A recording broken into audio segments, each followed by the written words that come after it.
gotta get mad when you lose fights, when you burn out all your guns and lose both flights. Rip drones with the geckos in the cargo. Learn from mistakes that you made, it ain't high, yo. Fucked up, man, I should've been Sunside. Got me isolated, yup, finna take shots. Get your transversal up for me one time.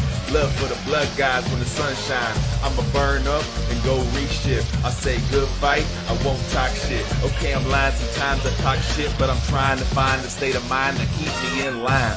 Whoop the zero with my fleet, man. They always say, Captain, why you gotta be bad? I don't know which is rinse repeat. Long warps, puff bells, lean back the seat. If it ain't got nothing blingy, then the fit ain't complete. Dank frags only come when you suffer defeat. So keep your guns loaded, cash where you can't fold it. Play to your strength and let your ego get bloated. You can't be the best forever, somebody else gon' put you to measure. If I can help it, I won't give them the pleasure. No, they scared, they ain't breaking the tether. Can't lose if you don't play, man, you better get it together. To the vets in the alpha clones about to roam, solo pilots out alone. Don't forget where you came from and how you've grown. All the friends that you got and the ones that gone. Yeah.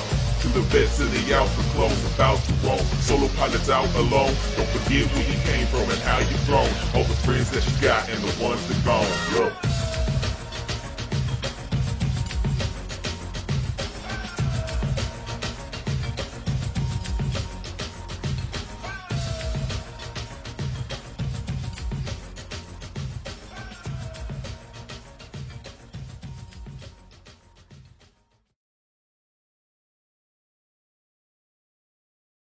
Couldn't tell you how to entosis or the best sites you should run off of your gnosis, but I can tell you about a locust coordinator. My coordination pretty bad thanks to quarter vapor. Ain't no hate, say what's up every time they come through. I've been sitting pretty good, man. How about you? I hope you stay composed, be collected, be cool. My reps keep going long as I got a few. Hey, 3200s, 25 lighters, 25 huggers. Think it's time to retire. Try hard's gonna die hard. Find out pretty quick what their size are. By far the dumbest shit in the stars light. Right bars, just hoping to get some insight. Fools trying to act like they just fucking lost to a bad fight. But they wouldn't say shit if the X tight was sitting in the cargo with the rest, right?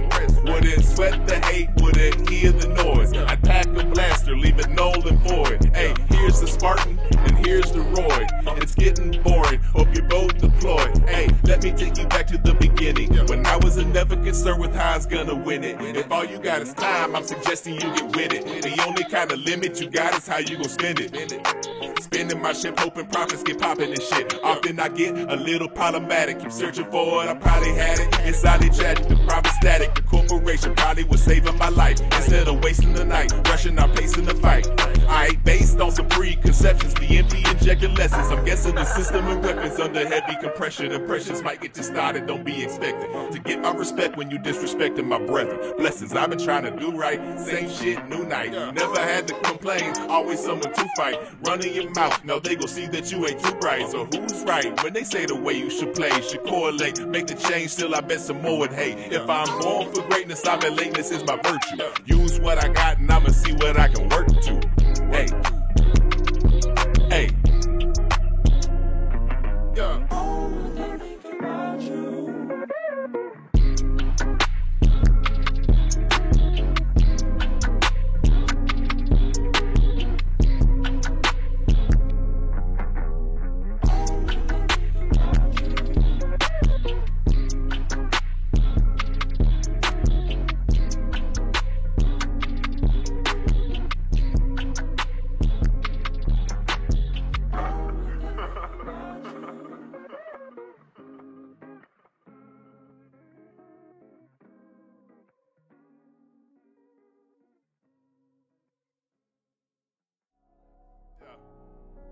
Hey, it's been a while. Hey, you know what I'm saying?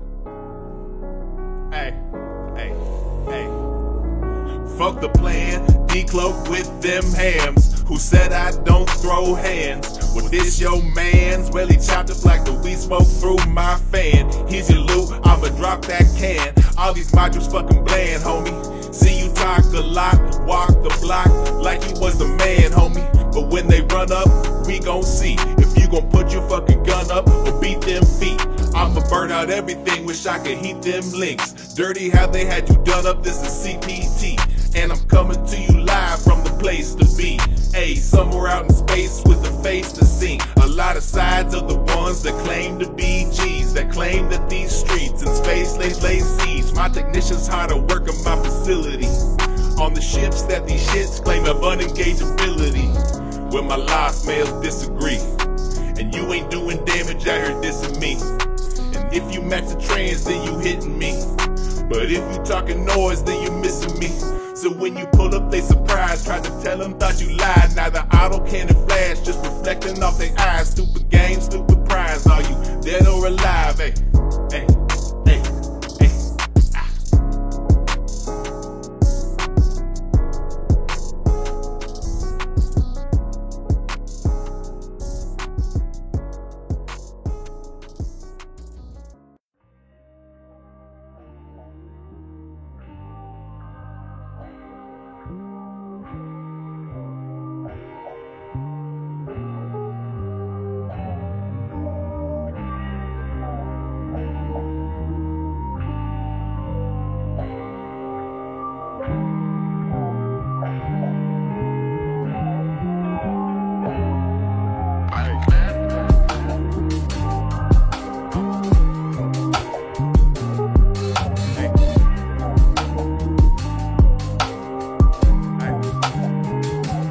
Why you so behind? Evasive maneuvers keep me away from intruders. That's why I'm feeling so fine.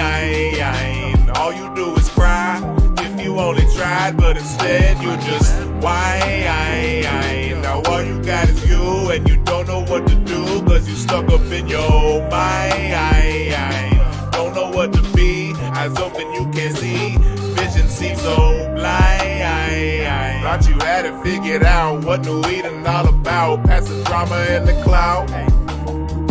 But they feeling you in doubt, make you second guess your route, hoping that you make it out. But then you're right back in, recons bringing friends, the redeemers and the sins. Lights look a little dim, Ray the Bob let me win, cause it's looking pretty grim. Needed point is 82, targets never had a clue, that's the Black Rise Blues. Bit off more than you can chew, figured you could take the cruise, shit, that ain't nothing new.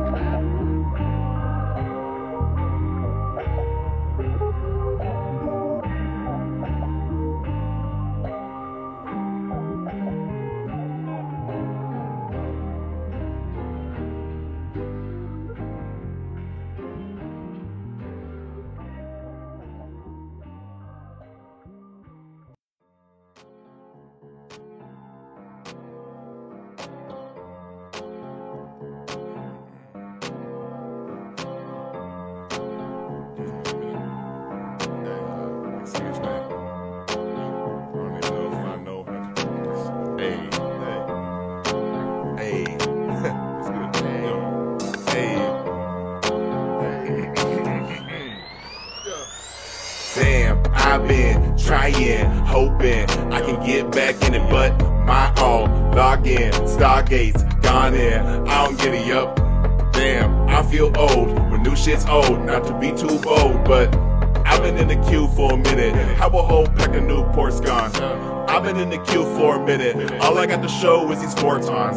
Ain't been here in weeks, not a force gone. Tell these haters that they weak like some porcelain. Pull up with a post lace and know your porch gone. And I pray my last day like my first one. Sometimes you get wrecked, and that's how it go. Guess you get good or fall like those before. You witness the shit. They're going to be exiting the tournament. Yeah, he's going out quite quickly. As a Claymore goes down. This is possibly the biggest upset we've ever had in the tournament. Particularly good trade. It's starting to go down now, but too little, too late. The Sleipnir is MJTing himself out of the arena. Yeah, as the Hugin goes down. He just got volleyed through there. They're just ripping them to shreds right now. Starfleet is down! Here you will find the bedraggled, good-for-nothing masses of Capsuleers, all vying for a chance to be taken seriously. Here you will find organisations that couldn't rub together more ISK than your average faction warfare corporation. You will find pilots who, when faced with adversity and a true challenge, will likely turn and run faster than the big blue donut. you will find the hordes of F1 button-mashing pilots whose idea of PvP is nothing but being a minion who worships false gods they called their leaders. Not to mention those who don't feel comfortable unless they're in the biggest ships surrounded by 1,000 of their friends. Groups that think they're actually good at combat yet howl around in packs, they only pick on the weak, oppressed and vulnerable. Which piece of trash would bubble to the top of this steaming cauldron of mediocrity? This is the Alliance Tournament Open Practice.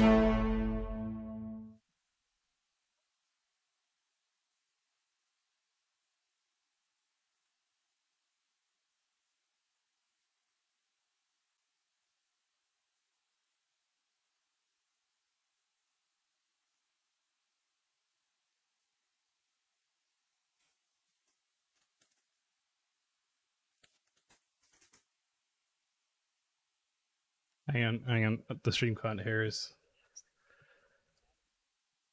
Hang on. The stream can't hear us, dude. I don't know why. No, by the stream can only hear you, it can't hear us. Oh, hello, stream. Oh, do we got it? I think we're good now. I hear myself. Good? Okay, so the bands today are Leshak, Balgorn, Eos, Barghest, Sleipnir, Nighthawk, Curse, and Stormbringer. So that is 8 unique bands from each of the 8 teams. Yeah, we have, it's a little bit different than what's popping up right now, but we are going to be seeing some different things today. And I guess let's just start with it. I want to ask Brett about this because I tried to ask him and then he couldn't hear me, and then now you can. So Brett, what are we going to be seeing some weird stuff today because of our lack of Nighthawk Sleipnir? Well, the one thing we're not going to see is Shield Rush comps, which is relieving because Shield Rush comps aren't one of the most entertaining matches. They are just whoever pilots the best, things die quickly, and then it's relatively done quickly. It's the same type of thing. What we're going to see a lot by looking at it is we're going to maybe see some Armageddons. We're going to see a lot of Scorpion Navy crews, maybe a couple of Golems. We're going to see a lot of interesting things coming out because a lot of these main set ships are banned. Interestingly enough, with the EOS being banned, one of those main ships for drone comps is also banned, so hopefully we see interesting drone comps with a couple more Ishtars and something like that. Super awesome. And we also are seeing the Balgorn and the Curse not here, so those Newts are not going to be around. I believe we have 8 teams competing today, so it's going to be the same format as last weekend, where everybody gets to play one game, and then we're going to have a best of 3 for the finals, and then we're going to do a best of 1 for the third place match. So like last time, you get some skins if you win. There is an overall tournament prize at the end of this, I believe, just as a thing. And also you get lots and lots of fun practice in a tournament setting, which is always good for people. Believe that we are looking to get started in about 2 to 3 more minutes here. Just trying to pull up the bracket right now because I totally did not prepare myself and have it ready to go. Well, we're waiting for Deepwater Hooligans versus No Vacancies as the first match. Ah, perfect. Thank you. Drekla, since you were prepared for this, tell me about those 2 teams, what you know about them. Well, I've heard that Deepwater Hooligans are currently active in Nullsec. They mainly do some small gang operations, and that's what I've heard of them. No Vacancies is rather known to be a wormholer corporation, and that means they're scary people. That's the end. All right, wormholers are scary people. You've heard it here first. Jintan, do you think the wormholers being scary is going to be good against the Deepwater Hooligans people? It's definitely going to give them an experience, a lot of experience with different ships, and that's going to be very useful given all of these bans that we have on the field. And probably the most powerful ship left unbanned, the Loki, is quite key to the wormhole meta these days. So I would imagine that if anyone's going to be able to fly them well, No Vacancies will.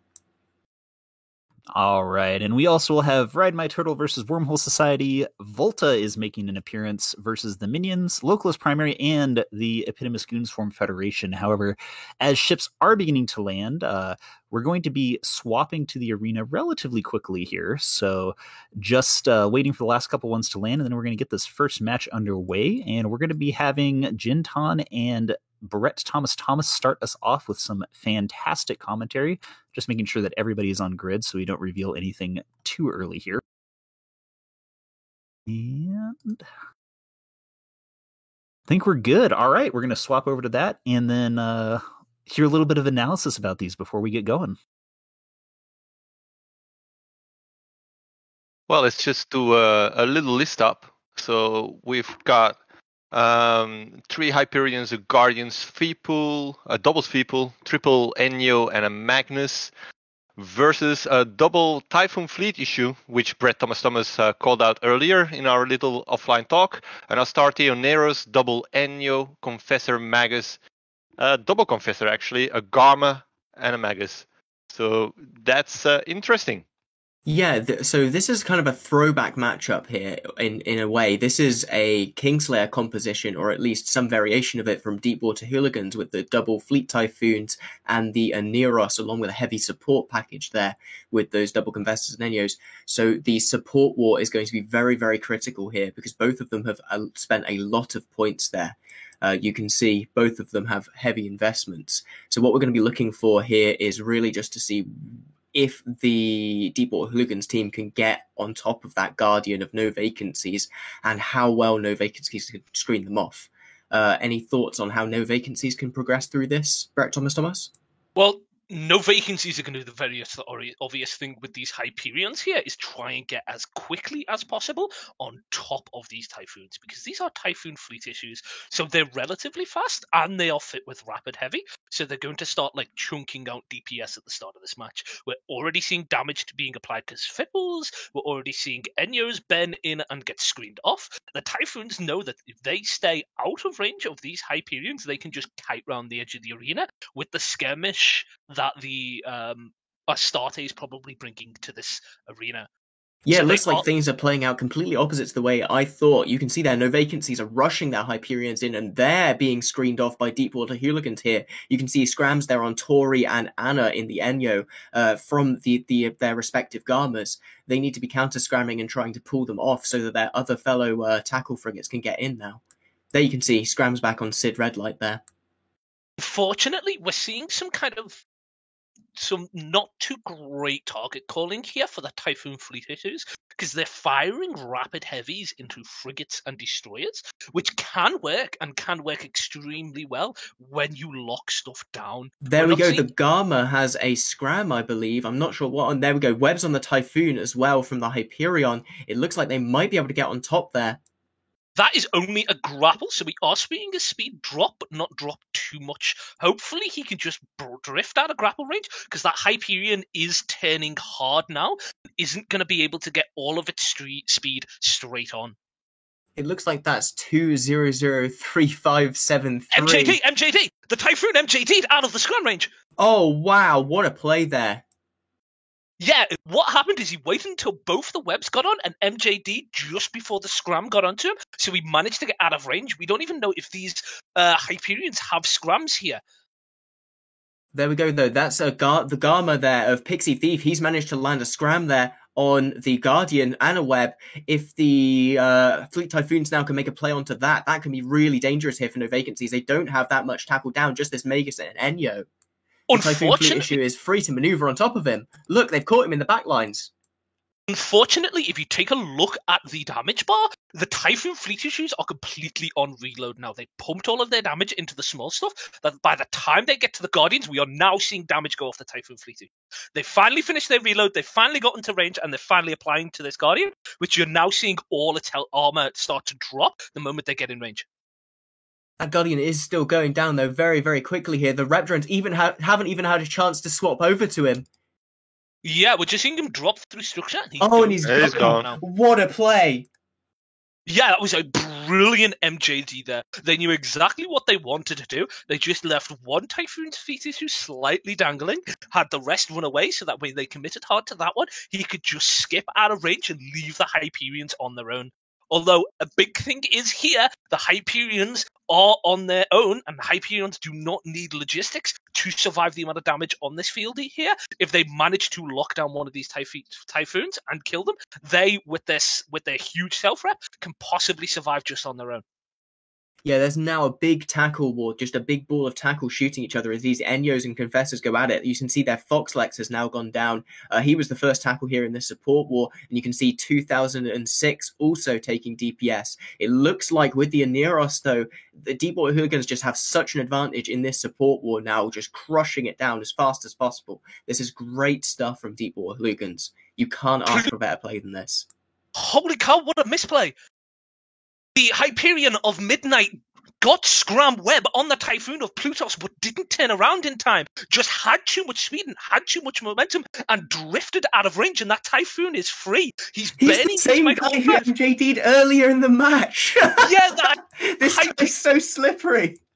Yeah, he's just watching which way the Hyperions are going at him and going parallel to this. With the huge amount of mass these Hyperions have, an important thing for Hyperion pilot is to slow down before you're even there. Unfortunately, they're just going too quickly in one direction and overshooting everything. Yeah, you can see their Ithagal Wells, so that's the final boost down as well, and that's going to really cut down on the tank of these Hyperions. It seems like they're just saving them for last, taking down what they need to be able to really apply to anything that's left on the grid. This is just an absolute dissection now from Deepwater Hooligans. But like I said, this is not over until if these Hyperions managed to break one of the Typhoons. Just one of the Typhoons, and the Hyperions with their heavy drones might be able to hold. Yeah, you can see they are still maneuvering. They still recognize the chance in here. They're spreading out, making sure that they can't all get tackled by one or two frigates, and they just need to be able to get a tackle on one of these frigates, somehow combine onto it. I don't think they have newts, and it's really hurt. Oh no, they do have newts. They can put them on the Confessors. If they can maybe burn the cap down, get one of them dead, that's the way through this. They just can't be being bogged down like this for the rest of the match. A huge thing about Hyperions is they have such high rep that I don't think Deepwater Hooligans have the damage to break one of them in time. They may break through them, but they will hit reload if the rep drones are on the ball. What they have done at the moment is split these Hyperions up so that they can shoot one without being in range of the others. It looks like they've caught Akov. It looks like they're going to go for him now. It looks like they're going to go for the battle cruiser. That's maybe a good choice here because they're going to be able to track him, and he's not going to have quite the same EHP as everything else. But I don't know. Shooting into those T2 resists with an Aneros left on the field, it's a bold move, especially with Pink Lion. He's going down into structure here. I thought he was bait tanking there for a moment. He might not just not have activated his rep in time. Oh, Jesus, yeah. They've just swapped to close range ammo on these rapid heavies and are just chunking DPS. Wow. The important thing to notice is now that they've split up, it's the small ships that are holding the Hyperions down, so the Hyperions can't shoot anything. Or the things that are in range are too small to actually hit. Yeah, this was this is just great play here from Deepwater Hooligans. You can't argue with it. They've taken Telrim into half armor, but there's no risk of him dying as that second Hyperion goes down there. 2005 numbers, last guy left on the field here, and this looks set to be a 100-0 for Deepwater Hooligans. Yeah, they had two huge chances to catch Plutos in the Fleet Typhoon, and he just moonwalked out his way out of both of those situations where he very much was tackled. He was webbed and grappled the first time and scrammed the second time, and he just managed to drift his way out of both of them in such an amazing bit of piloting, which proves turn this whole match on its head, proves that piloting is one of the biggest parts of flying in here. Yeah, this is really excellent stuff. So let's head back to the studio and talk more about it. Pew, pew, pew, pew. Pew, pew, pew.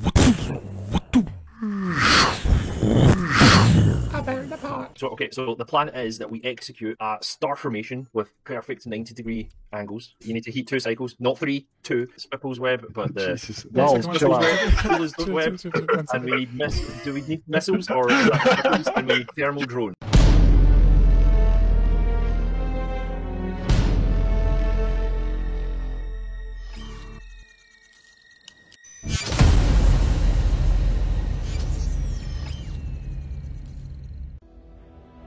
HiSec Buyback offers 90% JITA anywhere in HiSec. Simply go to hisec.evebuyback.com, appraise your items, create a contract, and get paid quickly.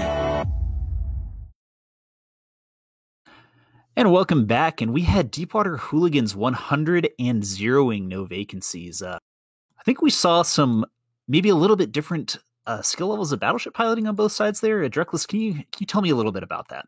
Well, as we have talked about earlier, we're talking about appointing some MVP player for every match. So what I think, or whom I think was the best pilot, was Plutus Astreus, because what he did with that Typhoon, that was amazing to watch, and he escaped twice, like Brett Thomas told us before. And I think the biggest turning points were, first of all, the overshooting, where the Typhoon was actually, he was grappled and tackled, but not yet scrammed, and he got away with the micro warp drive. That was amazing, and that was like a first mistake in the match. So that was the first time they could have had the outcome into another direction, but they didn't. And after that, I think it was Pinky Lane who forgot to rep, and yeah, he was in the middle of all sorts of trouble in that point in time. So instead of just as Jin suggested that they do, instead of sticking to such kind of plan, he went in balls deep and he got caught in the middle of it. So that's how I see it. And props to Plutus for some great piloting. Yeah, he really did fantastic there. And I think on the other end, Jin, you mentioned this, but do you think that those Hyperions piloted very well? I don't know. I think they played as best they could. They really just got let down by their support there. They got screened off so well by Deepwater Hooligans that they were never really able to. They were the only thing left free to try and tackle stuff. And you saw that near the even at the end of the match, the only thing they managed to tackle was a command ship. You know, they never got a solid tackle onto anything big, and were never really able to bring that massive potential attack bar to bear. Even when the Typhoons were on reload, we were still seeing Deepwater Hooligans apply more damage during that match. It was definitely some incredible small ship piloting on the Deepwater Hooligans side, and maybe not the best ever on No Vacancies side. So they were not quite able to hold anything down there. But the match is over with Deepwater Hooligans moving on. And next, we're going to be seeing Ride My Turtle versus Wormhole Society. Believe that Ride My Turtle has one of the best names of all time, and Wormhole Society is, I'm assuming, another Wormhole group. So are we going to see the Wormhole group make like no vacancies and vacate the tournament? What do you think, Dreklis? I actually think they might have to, because of what I heard of Ride My Turtle. Is that they have a great team, basically. Gabe, and I don't know the rest of his character name. Jin can fill that in later on or something. But he found some real old school vets from Alliance tournaments past. Also some people rumored to be from Hun Reloaded in the team. And Gabe himself is a great 1v1 pilot. So those guys are not an easy snack by any means necessary. So I'm thinking Wormhole is looking at a decent match, and they'll have to bring their A game. Awesome. And so, Jen, it sounds like you maybe know a little bit about them as well, or is Dreklish just putting you on the spot there? He's putting me on the spot there a little bit, but yeah, Cable Uta, obviously, you see him every time you're docked in station. He's always number one in terms of the wins on whatever competitive list is going on these days. He's a guy who pushes the mechanics of the game to the absolute limit, and he has surrounded himself with some really strong pilots as well. So we have a team here that's going to be excelling at the mechanical execution of things. But they've not flown a great deal before, so it's going to be a question of how cohesive are they as a team, and that's going to be, really, really critical to them making a really successful AT run. But I think they've got this. I'm not going to lie. I think they've got this first match in the bag. Let's see. Yeah, the teams have entered local, so we will be taking a look at them in just a little bit here. It sounds like both of you are thinking Ride My Turtle is going to be the winners here. I don't know. I don't really think I've seen them, but they do definitely have a lot of pretty solid pilots. I don't think they didn't fly in the feeder rounds, I think. Is that correct? I Maybe. don't recall seeing them. I don't in the think feeders. so. Yeah, I'm pretty sure they were. I think they just got in. Yeah, they bought their way through. Yeah. So they're maybe untested to a degree. I mean, different pilots, but as a team, they haven't done anything. So it's super cool to see teams, popping in here, getting some practice in like a little mini tournament format. Just waiting for them to warp in so we can actually see what they have. It's just great to be able to see teams like this that you're going to be seeing in the AT, so you know what to expect when things go down. Sometimes teams don't always take things as seriously as you'd expect, and other times they are, way, way more competent than you'd expect. There are always teams that compete under, a bad name that end up being really good teams every year, and it's fun to see that. Well, interestingly, we are going to actually see Volta in the next match, which I think is probably one of my tournament favorites. So we'll see if they're taking things super seriously or not. Always fun to see that, but they are now warping in, which is super exciting. I'm kind of curious here. I want to see how Wormhole Society does. I feel like they were in the feeder rounds, I believe. I know they've been in a feeder rounds before. Like they've done some tournaments with that specific group before. I'm not sure how well they did in the past. I need to find that Satonia spreadsheet that gives me a cheat sheet on everything. But yeah.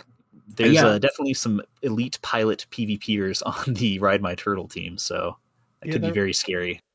Wormhole Society are a name I recognise for sure, but I can never remember. I don't think they've done that great in the past, but they're definitely keen. They show up and take part, and they understand how to fly in tournaments. They just have never been that lucky. I think I could be really mean right now. Well, it is what it is.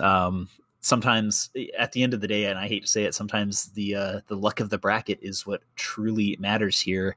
But the teams are landing, which is super duper exciting. We are seeing two slightly different setups, and as soon as everybody has landed, we will switch over. And I think Jin and Dreklish, do you guys want to commentate this one? Talk about these teams? Perfect. I love that. All right, let me just do some quick math here. Need to make sure I'm counting correctly. It does look like everybody's here, so we are going to switch on to the match screen real quick. Yeah, and right off the bat, we can see that Turtle just warped at 50 point. Everybody is there, and Wormhole Society has something up their sleeve because they've got, let me see, the Punisher, Vengeance, and Paladin in front, backed by a Hyena and a Pontifex, and then another Paladin who is further out together with a Blackbird. So that's going to do the ECM shit. And then another Blackbird completely at the back next to the Oneroses. That should be interesting. Jin? I gotta say, the game plans here, they're gonna be really, really hard to predict. So those Paladins have the ability to basically shoot almost everywhere in the arena and a really good ability to kill cruisers. So there's a chance they might go for the Ishtars, a chance they might go for the Myrmidons, or if their Hyena can get on top of them, if they want to make a really aggressive play, it might go for the Deacon.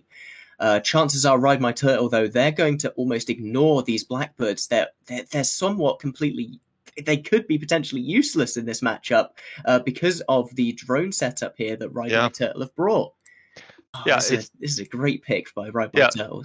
It's a triple Ishtar there, and with those paladins, so they can be quite static in their movement, and they can stay away from Ride My Turtle the whole match. Basically, the question is if they can stay out of range the whole time.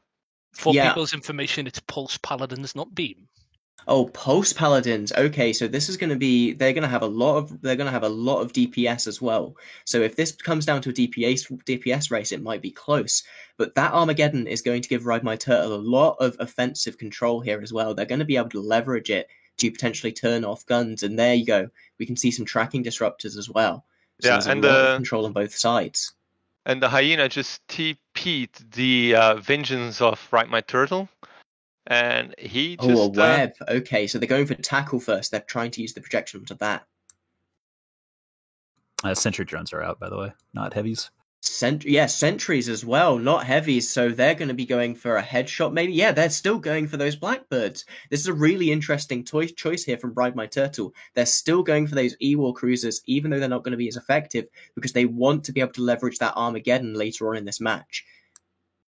And the first Blackbird is already into structure, so Rumble GT is in all kinds of problems right now, and he is about to go. Yep, T1 resists even through the Aneros reps. That's just a lot of DPS to put out on it, and it can't get enough transversal.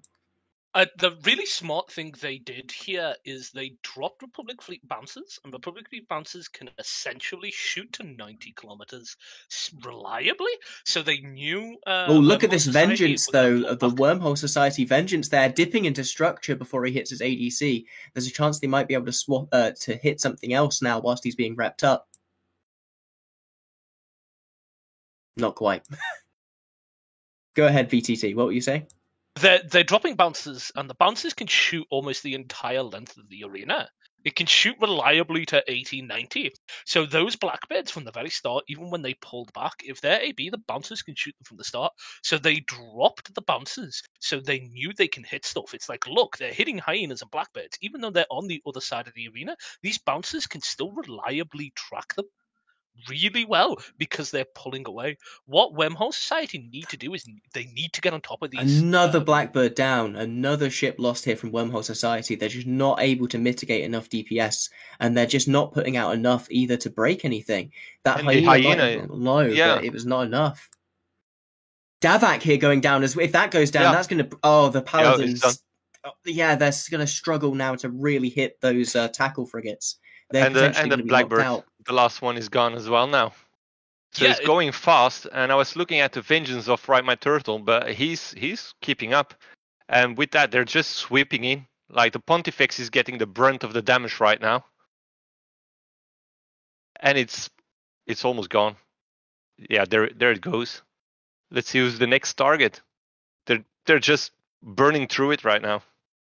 Yeah, they're just killing up. They're just able to leverage this Hyena and Vengeance now with absolute abandon. You can see them just running in the back line. I've got to say, this was some amazing target calling, though. That's what really turned this match. Just swapping back and forth between these frigates, making sure that... There we go. The Aneros is down as well. Wow. I'm not even sure how they were able to get on top of that. I lost it in the fray.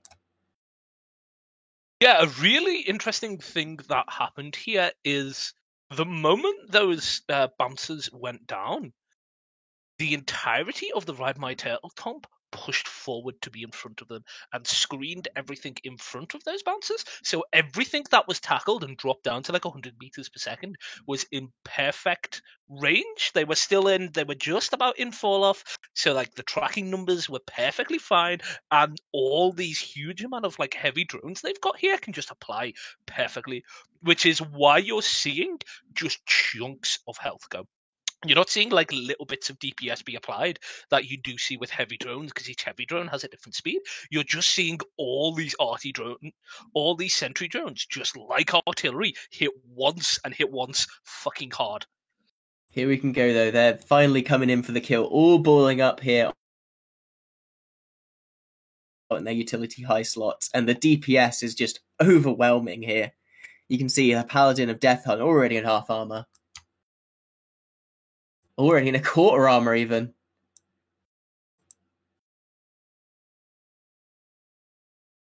And going.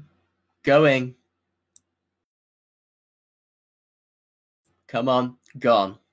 Right now, he's just mopping up. Yeah, this was an amazing. This is a massacre here. What do you think about that Armageddon as well, Brett Thomas? That is such an interesting pick, especially with all these bans. You know, the only ships that are going to be really powerful now are ships that are quite cap dependent. Is there any advantage to that? And especially in a drone comp like this, think of like other drone battleships that could bring a lot of those sentry drones. You're thinking like a Dominix. And a Dominix as a weapon system doesn't bring much to the table other than those drones. So you can bring the Armageddon, which brings both drones, newts, and if you really want it to, it can bring like cruise or rapid heavy. All of a sudden, it brings like 3 to the table. It brings 3 ships worth of things to the table. Whereas if you just go with pure damage, like some people see, they see like the huge numbers. They go, oh, a Dominix, it can apply 1800 DPS. I'll bring that. Whereas this Armageddon brings so much more utility to the table and just achieves victory so much easier. Yeah, one of my favorite things to do is watch what it's doing with its newts as the fight goes on, because it has so many different options. But there, the execution was simple. Just put him on the Logi and wait until you're able to kill it. Anyway, let's head back to the studio and dissect that one once again.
And with that match, we see Ride My Turtle completely hard counter poor Wormhole Society into the ground. Jinton, have you ever seen a match where somebody's been completely just outmeted that hard before? Yeah, I remember it just like it was yesterday. It was the second round of the feeders. Ooh, but anyway, ouch. That was an amazing match, and we're trying to highlight MVPs for every match. And personally, I don't know if chat disagrees, but my vote has to go for Cable Uta there. He did such an amazing job there, being able to pick out the right targets with his Hugin, and that was the key to them winning this match. At the end of the day, it was the target calling, and it was their ability to use those bounces properly to apply. If he'd been caught with by any of those tackle early on in the game, or even if he'd gotten jammed, I'm not sure how they didn't do that. It would have been a very, very different occasion. Yeah, I think it's important to note that, Wormhole, they had a pretty interesting setup. I think that they had a plan there. The Paladins can hit about 80 to 100 kilometers. The DPS on them isn't that low. It's, somebody, I loved reading Twitch chat during this because you always get some incredibly insightful and intelligent comments. But people were actually pretty good about this one. It's like, oh, their comp only has 1800 DPS. It's like, well, that's pretty solid in the reality of a tournament. But, they got tracking disrupted. Those Ishtars each fit at least one tracking disruptor. I'm not sure if they were 2 or 1, but even 1 on a Paladin makes them, they cut the range by like 20-25%. Ride My Turtle was just out of range of the Paladins the entire time. And I think, Brett, did you mention the Armageddon? Like, what was the deal with that? Well, the Armageddon was fit fully newts. So what it did was it dropped all its sentries, pulled forward, and created a screen around it with its newts and its control, so that like nothing that got within range of its newts got shut down really hard. Because it was fit for newts instead of some damage, it could have that like first button click where you can just mash all of your energy neutralizers and just shut down. They can just shut down all your capacity. Yeah, and then we also got to see something we've seen a few times in the last couple opens and in the feeder rounds, but Dreckless, how well do Blackbirds perform against drone setups? Well, in this case, they didn't, basically, because they got picked out as first thanks to the great target calling. The Blackbirds didn't get into position to actually start applying anything. And they were cleared very swiftly and dealt with very swiftly before going in and basically go for the kill. Like this was just an execution. This was literally a massacre. Like they didn't apply anything, it seems. Like some people did get some nudges of some shields, but nope. They weren't good enough, unfortunately, for the match that they were handed. They were dealt a bad hand coming out against these guys because they were ready. They had a plan, they stuck to it, and they executed it perfectly.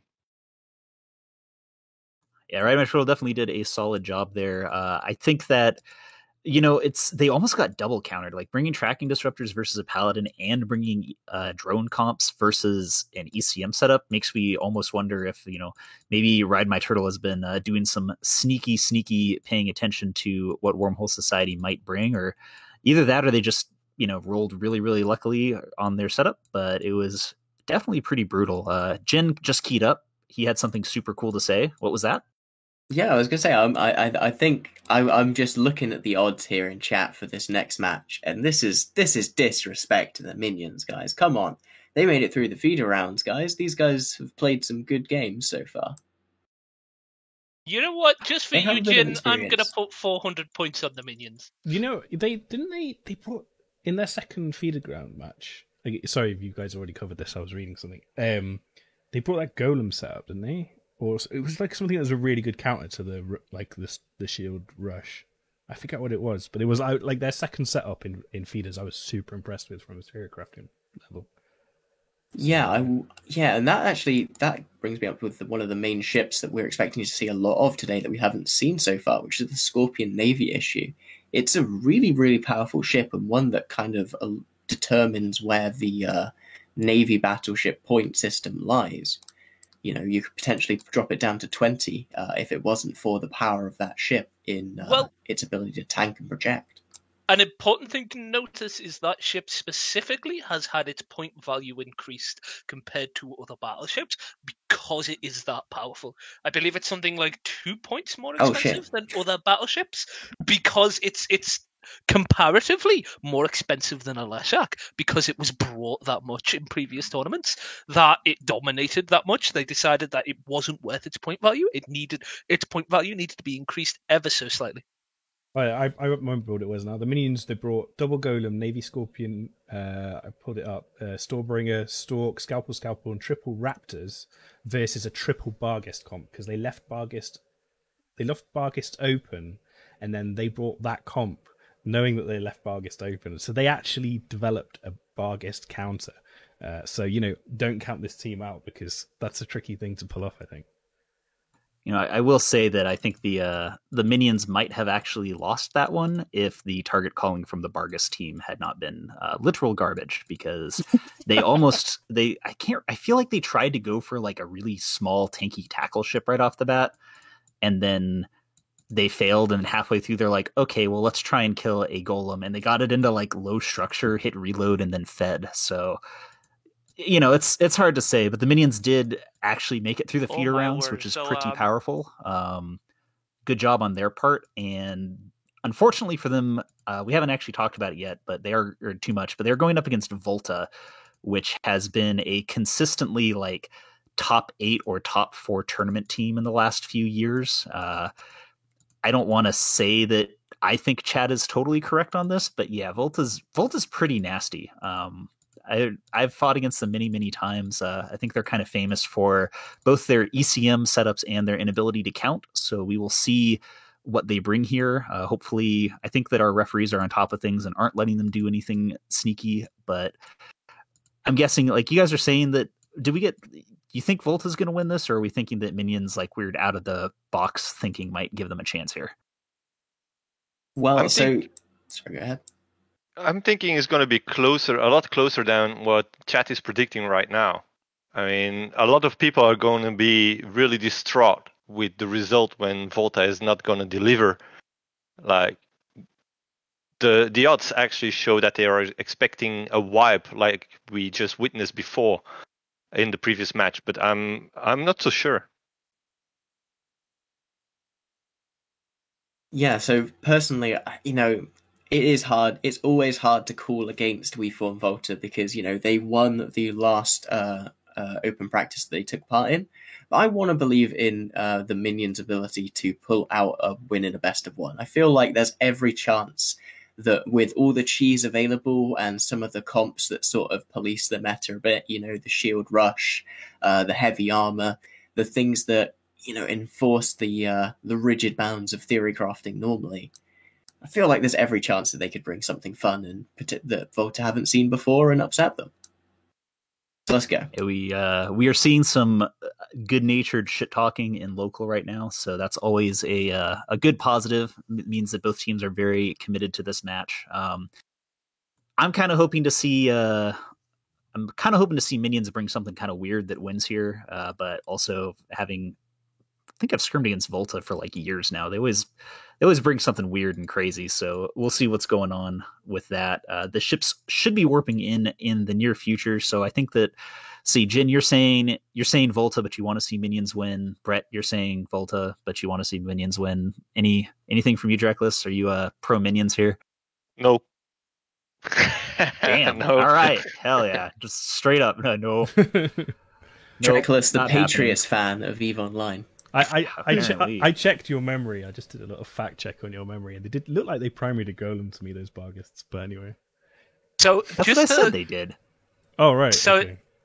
Just to clarify from something I said earlier, I made a mistake. It is not Scorpion Navies which have had their price buffed. It is Rattlesnakes which have had their price buffed to the same points as the Leshak. So Scorpion Navies can still be brought and still are appropriate points. And it's funny you should say that. Yes, Jin is about to spoiler alert, which you can't do until every single ship has landed. Jin, bad. Okay, now every single ship's landed. So we're going to swap over to the match where we do have a single Scorpion Navy issue flown by TikTok Toxic, one of the greatest names of all time. You're very good. Yeah, and next to that, we've got on the side of our Scorpion Navy, we've got a Claymore, a Simi. We've got a couple of Claymores, a Simi. We see 2 Sweeples and a Jackdaw. We see our first Manticore, and it's a double Manticore at that.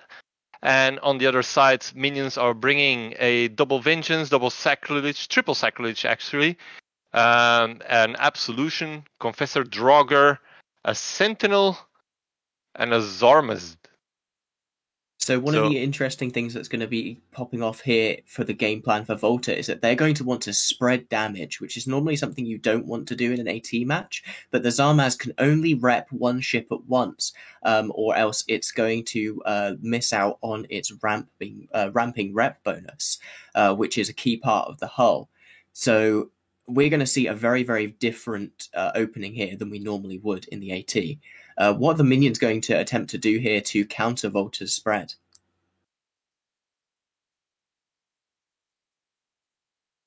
An important thing they can do is they realize that this Scorpion Navy is crews and the 2 Claymores are hams. So if they can keep up speed, I don't think WeForm Volta can apply a lot of damage. If they can pull back and apply their damage from just outside of ham range, it doesn't matter if they spread damage because they're just going to not apply enough damage to actually break anything.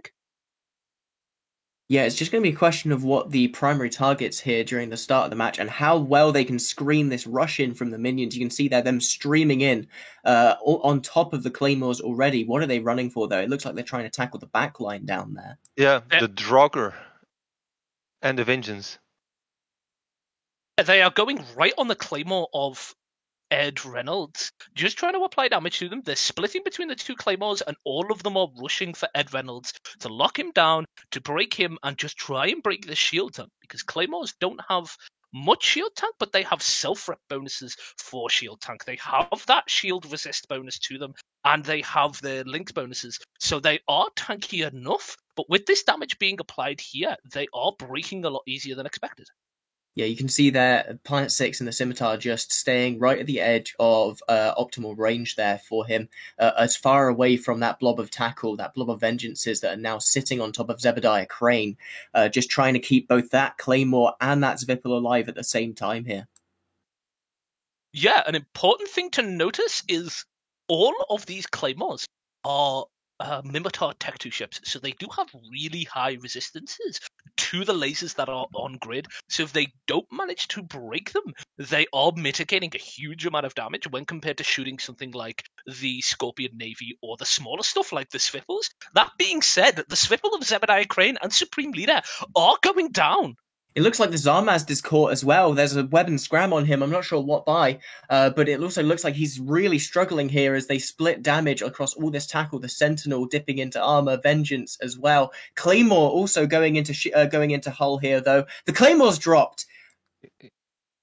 And what I find odd is that they are spreading their DPS so much around so many ships. Like, if they would have concentrated it a little bit more, I think they would have been more successful, no? This is incredible play here from Sindri. He's repped 6 different ships at once over the course of the past 10 or 15 seconds. You can see there different modules popping off back and forth between different ships as he's trying to keep Zardath alive. All of these different things. The vengeance there of Zardath finally going into Hull, but it gets brought back from the near dead there. They're able to catch tackle here onto the Claymore of Gani Ardet as well. This tackle is doing great. An important thing to notice here, all of the damage that's being applied to the smaller ships are being done by the smaller ships.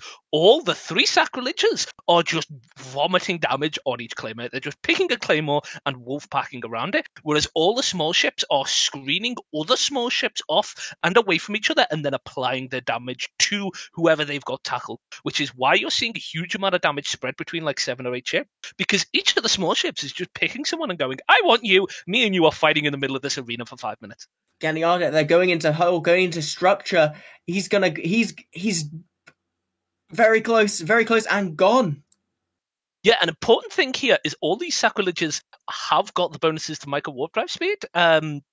Micro Warp Drive Sig Bloom, so this Scorpion Navy is not going to apply that much damage, and if it's trying to apply damage to the Zarmads fit with an AB. It's perfectly happy under scram to just zoom around no matter what, because they don't have any webs on it, and it's not slowing down. It doesn't even look like it matters as TikTok here is going through shields. They're going like butter.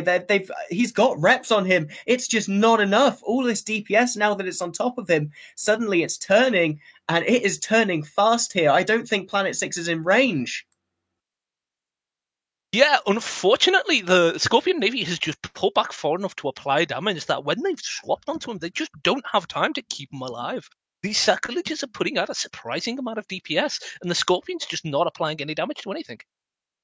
Wow, what a really good execution there from that Zarmazd pilot.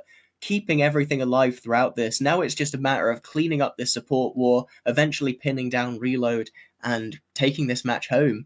It would take a couple of boundaries here for Volta to pull this one back, I think.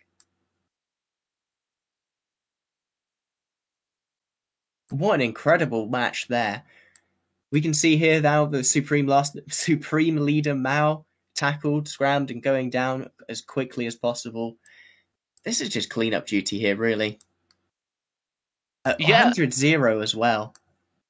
Yeah, surprisingly, Azama doing really well. The one thing that hasn't been mentioned is the minions did an amazing job of screening everything with webs off. So the moment we form Volta hot swapped onto that Zarmad, if this was anything usually, if this was say something armor with a micro warp drive, it got scrammed and wouldn't be able to move. But because it's a Zarm and it has all those extra mid slots, it fits dual prop. So when it had that damage being applied to it, it could just AB away no matter what and perfectly be fine. It may not be fit double prop and maybe fit AB, but they didn't have any webs on it. They couldn't slow it down, and it was just alive to rep for the entire match.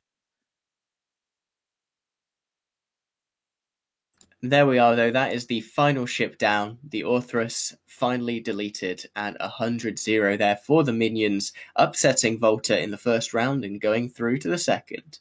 So we'll head back to the studio to dissect this one a bit more. We who have seen war will never stop seeing it. In the silence of the night, we will always hear the screams. So this is our story. Wolves amongst strangers. Nah, he's got it. It'll be fine. Oh shit. Oh. Yeah, that's cool. Alright, I'm getting a point. You guys ready? Oh, there's a curse as well. Are you shitting me? You're welcome, Durst.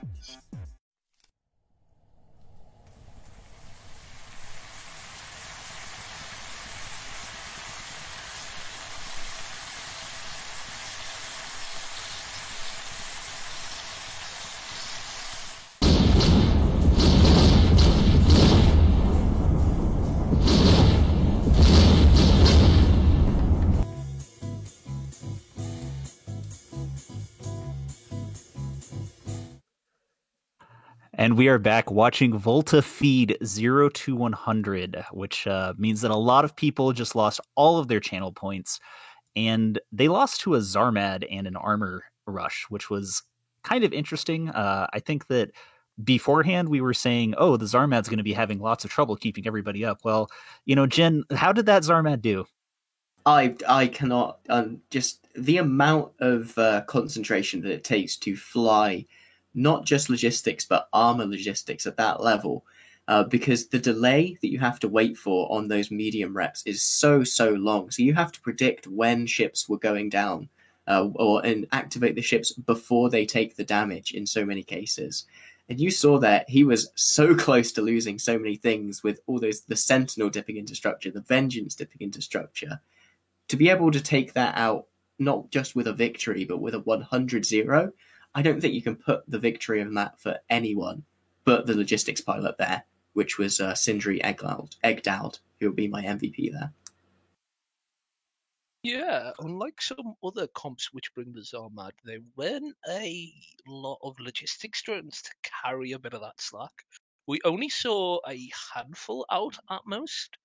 So it really was the Zarmad pilot doing really well. In some of these other comps where it's like battle cruisers which have large drone bays, the logistic drones can keep everybody else alive while the Zarmads focus on the primary.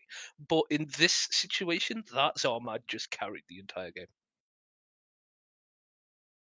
Yeah, something to note is that Volta actually did get tackle on the Zarmad for a while there as well, and they just weren't able to break him whatsoever, which was sort of interesting. I'm looking at a Zarmad, they have really crazy high fitting, so you can actually fit them really tanky with reps and dual prop. I think one of the reasons why we don't see them that much is they're extremely high amounts of points, but we definitely saw it do a very good job keeping up pretty much every single ship. I was surprised that Sentinel lived. And, Drek, the Sentinel, do you think that maybe that staying alive was a pretty big deal and did some serious damage to the Volta team? Yes, exactly. And I was just caught really off guard. Like, Ithaca is a good mate of mine, and I actually thought his mates would deliver, and they didn't. So my resounding no has been slapped back into my face, and rightly so. So I have to say, first of all, great play to the minions. And Ithaca actually has arrived. I think he's still here. Are you still here, Ithaca? I'm around. Awesome. How do you feel about that? Was that your favorite match to watch in the last several years? No, it was not. Oof. Did you catch the whole thing? I caught the last 2 minutes of it. I basically got to where I am just now. I've logged in on my laptop, and then I brought up the stream, and I was like, wait, oh, hang on a minute, that's not good. And then Volta lost.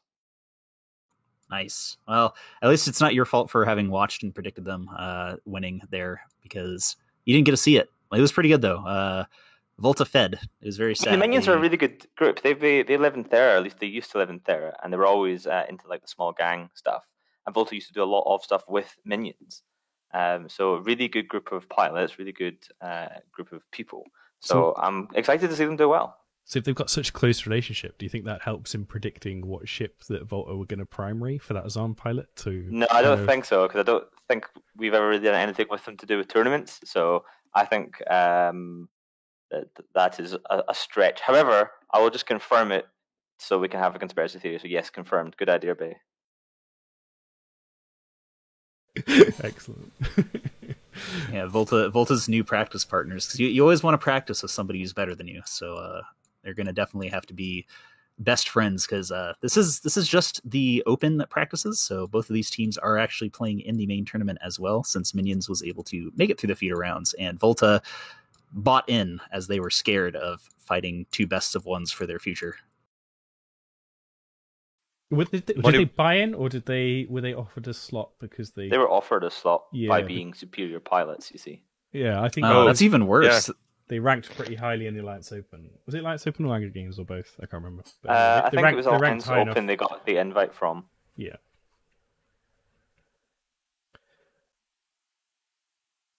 So there's the proof that being good in one tournament some time ago doesn't mean you're gonna do great in the next one. Absolutely. Look at Pandemic Legion in Alliance Tournament 16. Utter garbage. True. And look at them in this current tournament. Not even in it, because they couldn't field the team. The only PL in this tournament is Prismatic Legion. Prismatic Legion, the PL of our hearts. Yeah. So what do you guys think about this upcoming match, though, with Local is primary going up against Goonswarm Federation? Do you guys have any favourites for this? Personally, I think Goonswarm Federation, they're the team I associate the most with the tournament, honestly, at this point.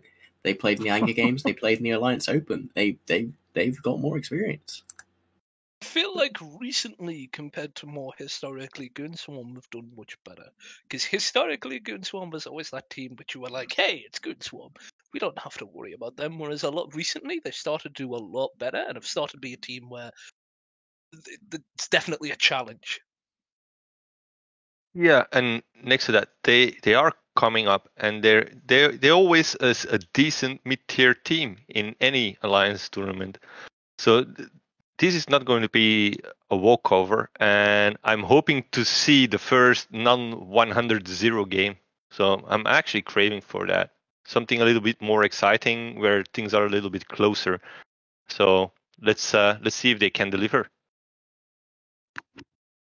Well, something to note is that Localist Primary got 4th in the Anger Games, and Goons got 3rd. So both of these teams, I think they actually went up against each other, and Goons was able to slightly edge out ahead of them, and relatively recently, in fact. So, they've gone up against each other. Both teams were offered slots and made it into the main tournament. Thank you, Satoni, for that information, because you're a hero.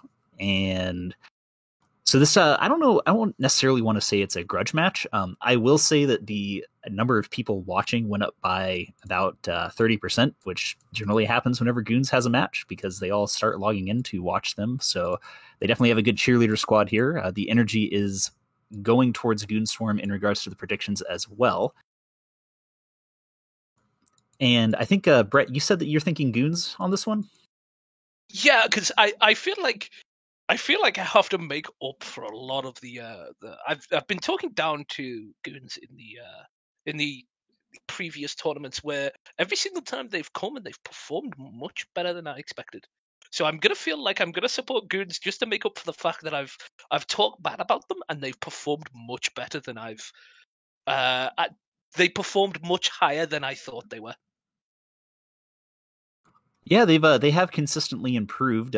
We're going to see how well they do, because the teams are actually landing right now, and we got something pretty interesting. Let me make sure. I think we have everybody here, so we'll just swap it on over, and think I'm going to take this one. So hopefully I don't make any silly, goofy mistakes commentating on this, but You'll do As we just see, fine.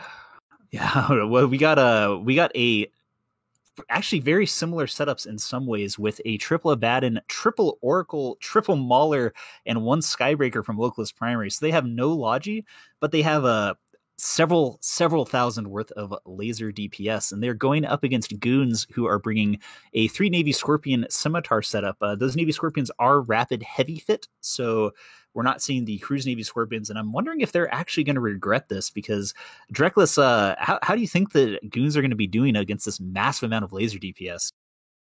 I haven't got a clue, man. we have to go and see. But what we can see right off the bat is that goons warped in a little bit more reserved with a 20k and a 30k whopping, and the Localist Primary just went all in. Almost at 0 with most of their DPS. So I'm thinking they're gonna try and close the gap as soon as possible and start applying as much as they can.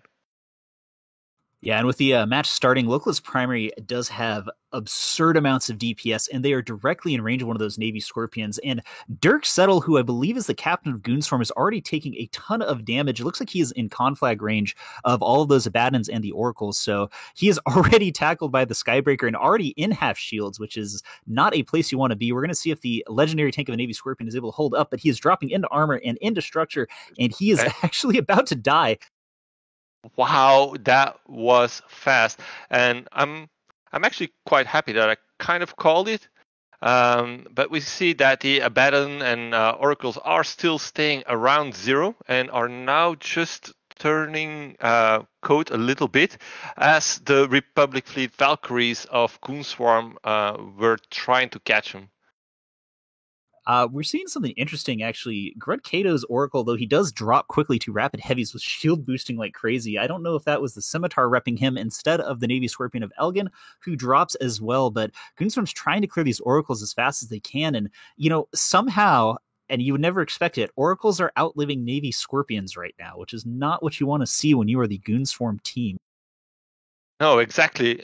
They usually are a very tanky ship, and those are the ones that are left as the last ones on the battlefield to just take down. And most of the time, people just go for the support first and then go for the navies.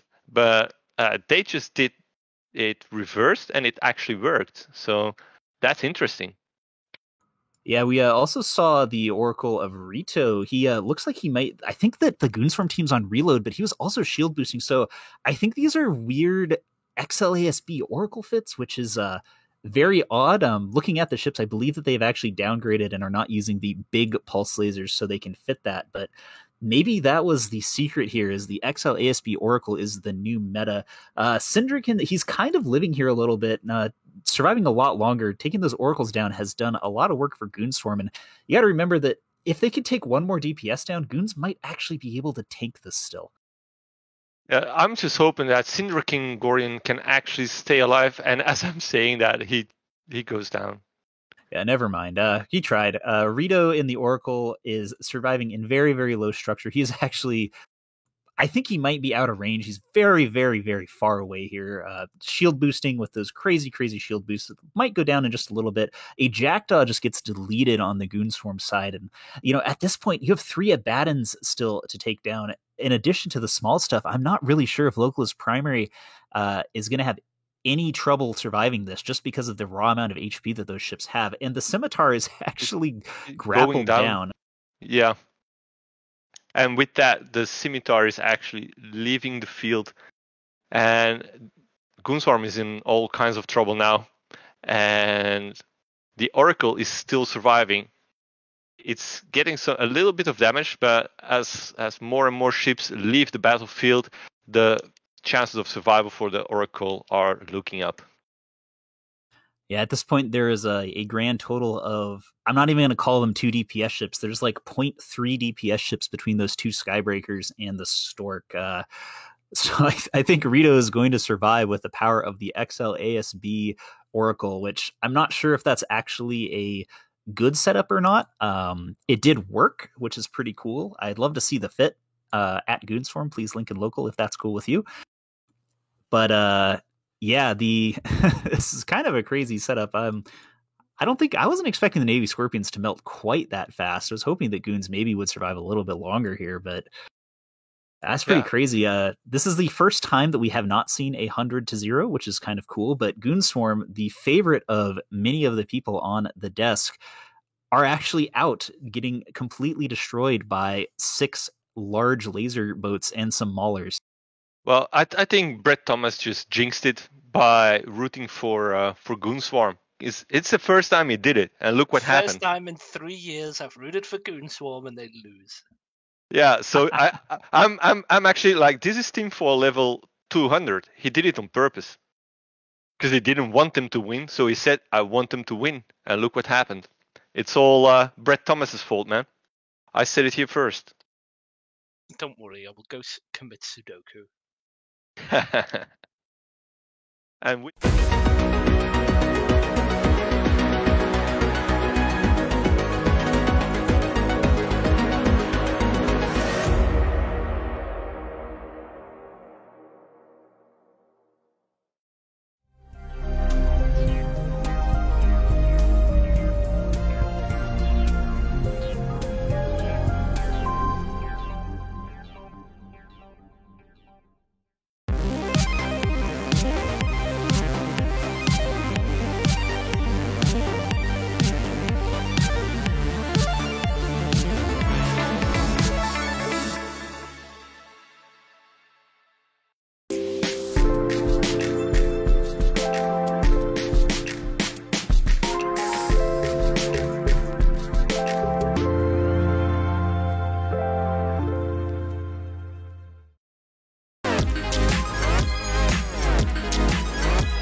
And with that, we see Goonswarm being out of this weekend's Open, losing to extra large ancillary shield booster pulse oracles, the most meta and high speed of all ship fits. And I think Brett wanted to talk about some ship fitting stuff, so go ahead. So, one of the things you can do in a lot of these type of comps when you're fitting ships is fitting. You have a lot of space with some of these larger ships, like the Scorpions, to fit towards slightly more resists than EHP, or you can flit slightly towards raw EHP and have lower resists. The reason you'd swing towards more resists than raw EHP is because you have lower numbers. You do have logistics. So the logistics reps are worth more. If you're going in a comp where you're going to be trading damage over a certain amount of time, going for a little bit more resists allows your ships to your logistics to rep more, apply more EHP, and to survive longer.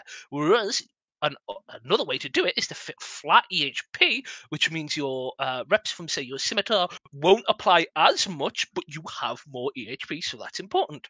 So I think what happened here is these Scorpion navies were fit slightly towards more higher resists and not towards flat EHP numbers, and the huge amount of damage just meant that because they died that quickly, the Scimitar didn't have time to rep it enough to make that trade for EHP worth it, which is why you saw these Scorpions melt so quickly against a straight full pulse comp.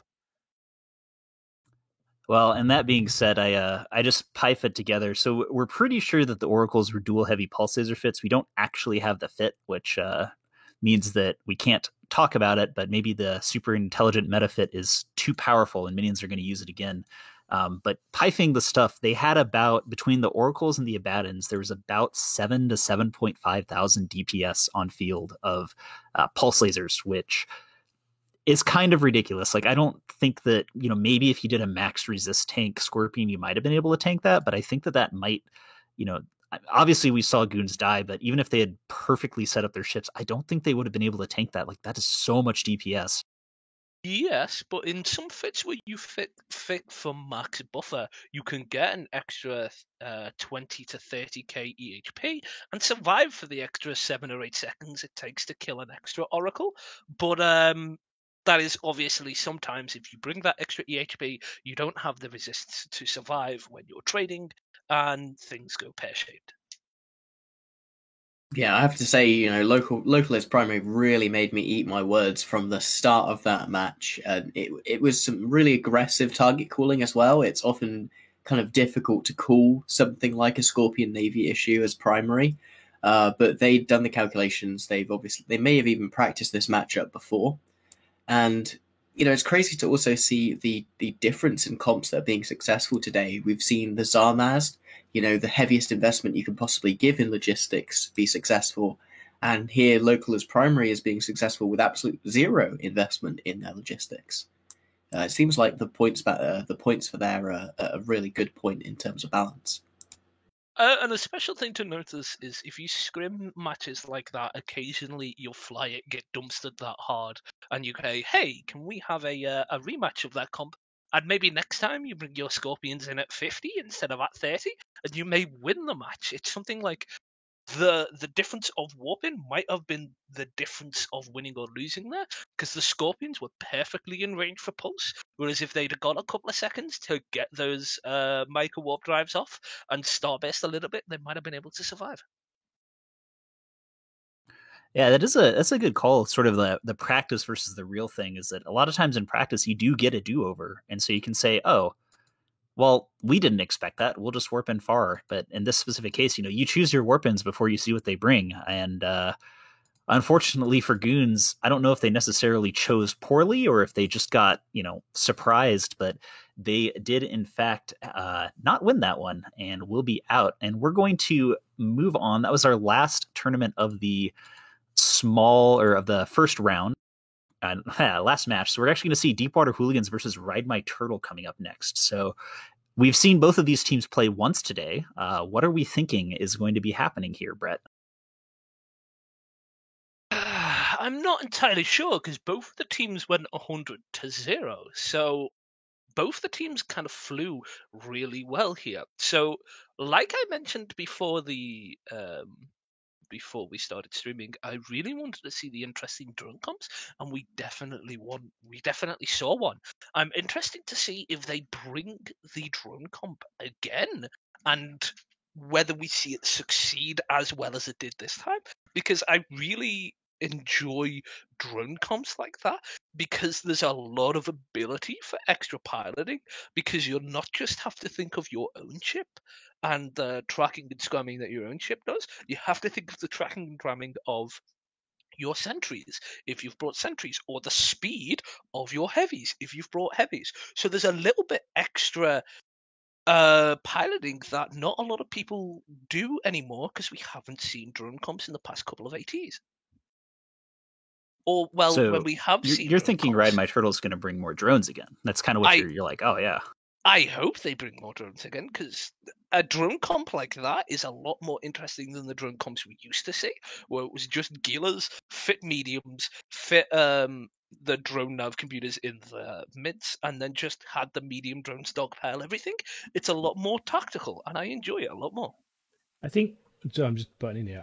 I seem to remember Deepwater, the first week of Opens, brought Ishtar EOS EOS comp twice as well. So it'd be interesting to see whether we see sentries versus sentries. That would be quite entertaining. Yes, I thought with the EOS being banned, we may not see it because the EOS brings a lot with it brings a lot with the links and being a drone boat, but we've just saw teams bring stuff anyway and do well without it. So I'm really excited to see how they do this time as well. I'm just hoping that a drone versus drone setup is not going to be a snooze fest, because first thing they probably are going to do is take out each other's drones at that moment, and then it's just who's got more drones with them. And if they bring sentries, the best option would be to be under your opponent's sentries. So are we going to see them just not tackle each other and sit on each other's sentries and kill them slowly? Or are we going to see them realize this is the case and maybe just abandon their drones and swap to heavies, since we're seeing things like Ishtars being brought that have those extra reloads? It's really interesting, and I'm really happy to see. I'm really excited to see what comes next. Oh, and also drone versus drone can get into one of the weirdly enough, because it's when you think about drones, you're like, oh yeah, you just press F on the target and they go do stuff. So you'd think that, oh, that's not a super high skill setup. But drone versus drone is probably one of the most skill intensive matches you can ever have, just due to the part where you start having to kite each other's drones and do MJD tricks and all sorts of shenanigans. I think it was, I want to say AT-15 is where we saw a lot of drone versus drones. And I know that many teams practiced it and did it against each other. And it can be really incredible to watch. I'm not sure if that's what we're actually going to see here, but it'd be kind of cool if it is. The teams have started being teleported into local, so we're going to know in the near future here. It's going to be some pretty crazy stuff. I've been told that it's going to be a fun match. I'm not sure what that means yet. Could be Shield Rush versus Shield Rush for all I know, but we will see in just a second here. Shout out to Contempo Enterprises, who has subbed to us, and I think someone else subbed earlier as well. Oh, it was you, Brett. Thanks, Brett. Does it count? But we really appreciate the subs. They go into our pot that we pay for the server from, and keeps all our services running, which is really cool. So thank you if you subscribe. It's very cool, and also the follows as well. We getting pretty close to 9,000 followers, which would be really cool soon. So yeah, hit that follow button. And hey guys, do you know that if you have a Prime subscription, you can subscribe with your Prime? Yeah. Like and subscribe to Even T. I know you don't like saying it, so go to the YouTube channel as well. Oh wait, hold on. I got this. Follow us on Twitter at Eve_NT. Is it _TV? It is a big TV. shout out to Black Bart Pirate for subscribing. Thank you. You're a super cool guy. Wow, that's awesome. Wow, amazing. Dude, I totally forgot about the Prime sub thing. I was like, oh yeah, I can do that once a month to some random person. Okay. Someone in chat whose name I'm not going to try and attempt to say out loud says, I'll sub with Prime if you read the Zoinia Zwig Wav copy pasta. So someone needs to go find that for me. So that you can I don't help think that's BBP. something you want to... I don't think you want to be reading that bit. All right, okay. I have no idea what it is, so I'm glad that you pointed out that I shouldn't. Trust me and Ithaca to know what's degenerate. It's all good. I'm just far too naive with these things. I would just say never ever do any coffee pasta ever. So the only thing we've been told about this next match is it's interesting and we're going to enjoy it. So can we get some wild out the box predictions about what this next match is going to be? Well, no, because they're landing right now, so we'd be cheating. Yeah. But what if it's not drones? That's what I want I can to say that the it's whole not time. drones. Is it a mirror match? It is also not a mirror match. It's Nope. it's a good match though. I'm shit. excited. Yeah. I'm excited too. Looks like everyone's on grid at least. Should we just cut over? Who's commentating this one? Is it? Yeah, it's Ithaca and me. We have decided. Okay, cool. We are now in the arena. Oh yeah, God no, we're not reading that. All right, perfect. We're in the arena. So we have Deepwater Hooligans bringing, I think it's actually the same setup they brought earlier today, but Ride My Turtle is bringing something totally different and very exciting. Ithaca, tell me all about that. Right, so Ride My Turtle on your screen in blue, bringing a triple Maelstrom comp along with a Rapier, a Tornado, a Bifrost, 2 Kierans, and 2 Garmers. So someone has looked at the big numbers on the Alpha Strike of RT Maelstroms and RT Tornadoes and went, hey, that might work. Or alternatively, they've looked at the high numbers of Autocannon Maelstroms and went, hey, that might work as well. But will it, Bart? I'm not entirely sure here. They are, in fact, autocannon Maelstroms and an autocannon Tornado, which is a little bit weird, but I guess we're going to go with it. There is a ton of DPS here, and not only is there lots of DPS here, there's also a Rapier, which means that they might, Ride My Turtle might be able to do what the last team to fight Deepwater Hooligans couldn't do and actually tackle and kill those Fleet Typhoons. So, if they get them, I don't think Fleet Typhoons are going to live long versus a Maelstrom. Like, that's a ton of DPS. Yeah, it is, and they are notoriously slow, though. That's the problem, whereas Fleet Typhoons are quite quick, so they might be able to just kite around and get away from these RT Maelstroms and just pummel them from range. But, I mean, we'll find out as the match is starting in just a couple of seconds. Yeah, and right away we are seeing it's either a sensor booster or tracking computers on the Maelstroms, which is really interesting as they are shield fit, so they're probably not particularly tanky. The Rapier of Cable Uta is already screened and tackled by the Garmer of Pixie Thief, but look at the damage. So that Typhoon Fleet Issue is grappled and webbed already, so Plutus is getting tons of damage onto him, and this time he's not getting away. It looks like he's MJDing away. He's trying to MJD away. That could be huge because if he gets away and then gets ripped back up again, it's a lot of damage that is lost. So he's been scrammed, so he's not going to get away. That's massive. The Rapier of Cable Uta is still getting chunked, though. He isn't a very low shield. At this point, if they can trade that Fleet Typhoon for that Rapier, that is a lot of control off the field for Ride My Turtle. Somehow this Rapier's holding in 30%, but the Typhoon Fleet Issue, I believe he might actually be out of range of some of the Maelstroms. A Kieran just gets popped, so Deepwater Hooligan just swapped and blew up a Kieran right away. I think they're trying to clear that, clear as much of those reps as possible, and Plutus is somehow holding. He's started to bleed structure just a tiny bit here, but he's surviving.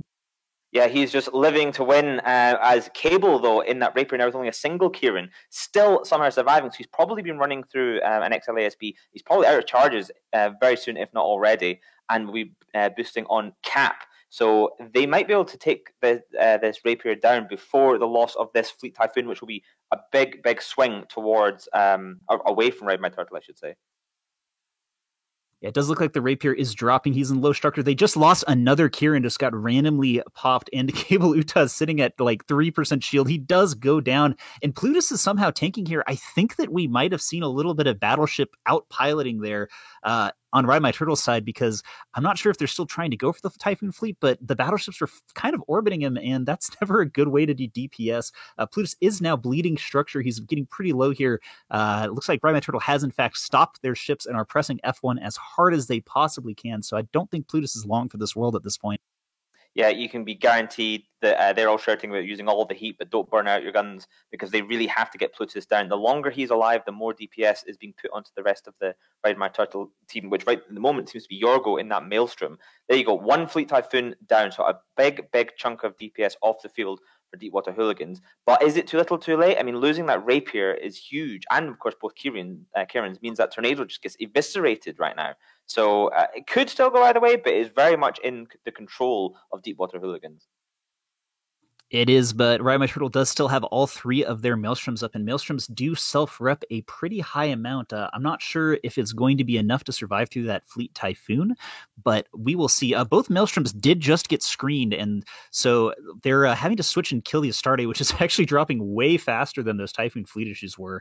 Now that I said that, he is now boosting back up, so we'll see what happens here. Ride My Turtle, their Maelstroms are kind of stuck in place. They're not really able to go anywhere, but Yorgo is tanking quite well. So I think that they're going to need to like switch to something closer to them, because Maelstroms are autocannon fit, and autocannons do not shoot that far. Yeah, I mean, this Maelstrom is obviously just surviving on his local tank right now. Once that runs out, he doesn't have the Kierans anymore to keep him alive, so he's probably going to go down as soon as that XLASB is out of charges. Meanwhile, almost nothing on the Deepwater Hooligan side is really under any pressure right now. It's an armor team, and everything is sitting at full armor. Looks like they're trying to get rid of this Enyo, who is doing God's work, screening off 3 Maelstroms there with the double Enyo Garmer tackle wing. I mean, all the time they spend shooting an Enyo with RT Maelstroms, they're getting pummeled by the Fleet Typhoon and the Astarte most likely, which is it's not a great position to be in. Yeah, it does look like at least Justice's Maelstrom is burning straight to... Oh, there goes the Garmer. They finally took that out. But Justice's Maelstrom was burning for Tamax's Oneros and was doing a little bit of damage, but he just got screened off as well. I don't know, Ride My Turtle needs to grab something and just go after it. It does look like they do have grapples on their Maelstroms, which means they are able to do some level of tackle, but 2 of those Maelstroms are scram webbed down. I don't know if they are able to actually hit the ships that are tackling them. Yeah, I mean, a Maelstrom's not exactly known to be speedy, and these 3 moving at just around 100 meters per second. Meanwhile, if you look at that Fleet Typhoon over there, doing well over 1.2k. So the Fleet Typhoon can really only be caught if he kind of screws up now. Same with almost every ship on that Deepwater Hooligan side. If they screw up and get too close to a Maelstrom or get caught out by a elite micro jump unit play, then they deserve to die. But the match is theirs if they don't do that. Although that Oneros is kind of eating shit right now. Yeah, I think they're slowly whittling him down with Barrage, which is, pretty decent. But Justice is actually starting to drop into structure. We're seeing him boost. The big question is will the boosts last longer than the Typhoon Fleet Issues clip? And usually that wouldn't be a thing, but it's entirely possible this time. I mean, we're seeing him very slowly bleed structure here, and actually Telrim's Confessor just is getting hit. So I think Ride My Turtle has finally realized that, yes, you do in fact want to clear tackle so your ships can do some damage, but I'm not sure if that's a little bit too late here as Justice is dropping down into low structure, still barely holding on with those boosts, though. I'm not sure. Oh, no, he does not make it. It's very close. Yeah, so now it's just the 2 Maelstroms left. So the points deficit right now for Ride My Turtle down at 25 versus 56 for Deepwater Hooligans. So as mentioned, really is in the hands of Deepwater Hooligans just not to screw this one up too badly. The Oneirus is taking a lot of damage, and he is looking perhaps a little bit worried. I think the Rep Bot's going to keep him alive for now against the long-range damage of 2 Maelstroms, but he isn't in a comfortable armor position right now. Yeah, if one of those Maelstroms is able to get free and get a little closer, they could probably take him down really quickly. The Rep Drones are actually starting to pull him up just a little tiny bit here.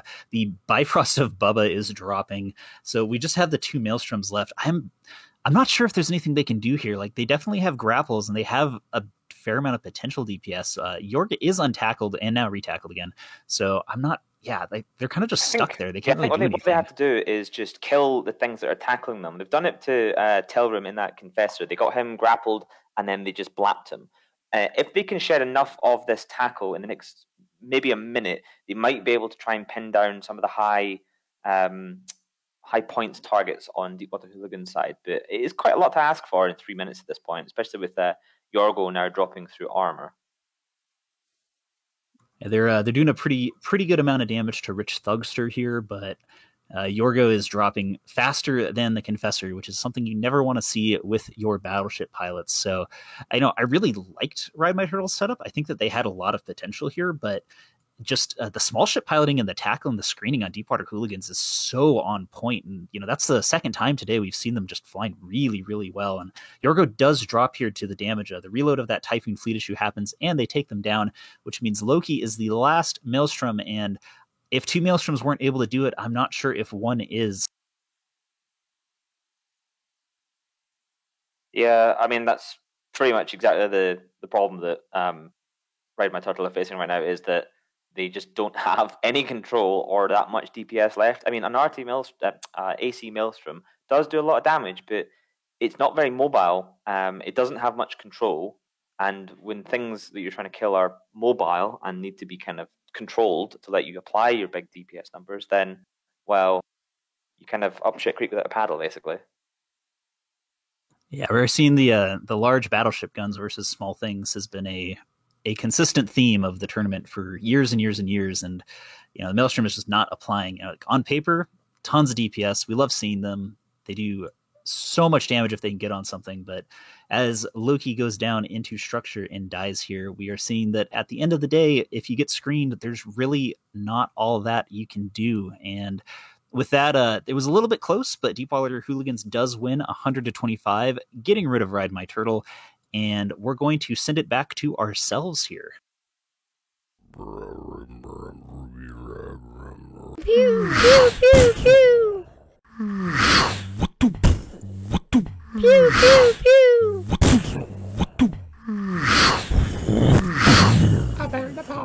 So the plan is that we execute a star formation with perfect 90-degree angles. You need to heat 2 cycles, not 3, 2. Spipple's web, but the Spipple's web. And we need do we need missiles or Spipples? And we need thermal drone.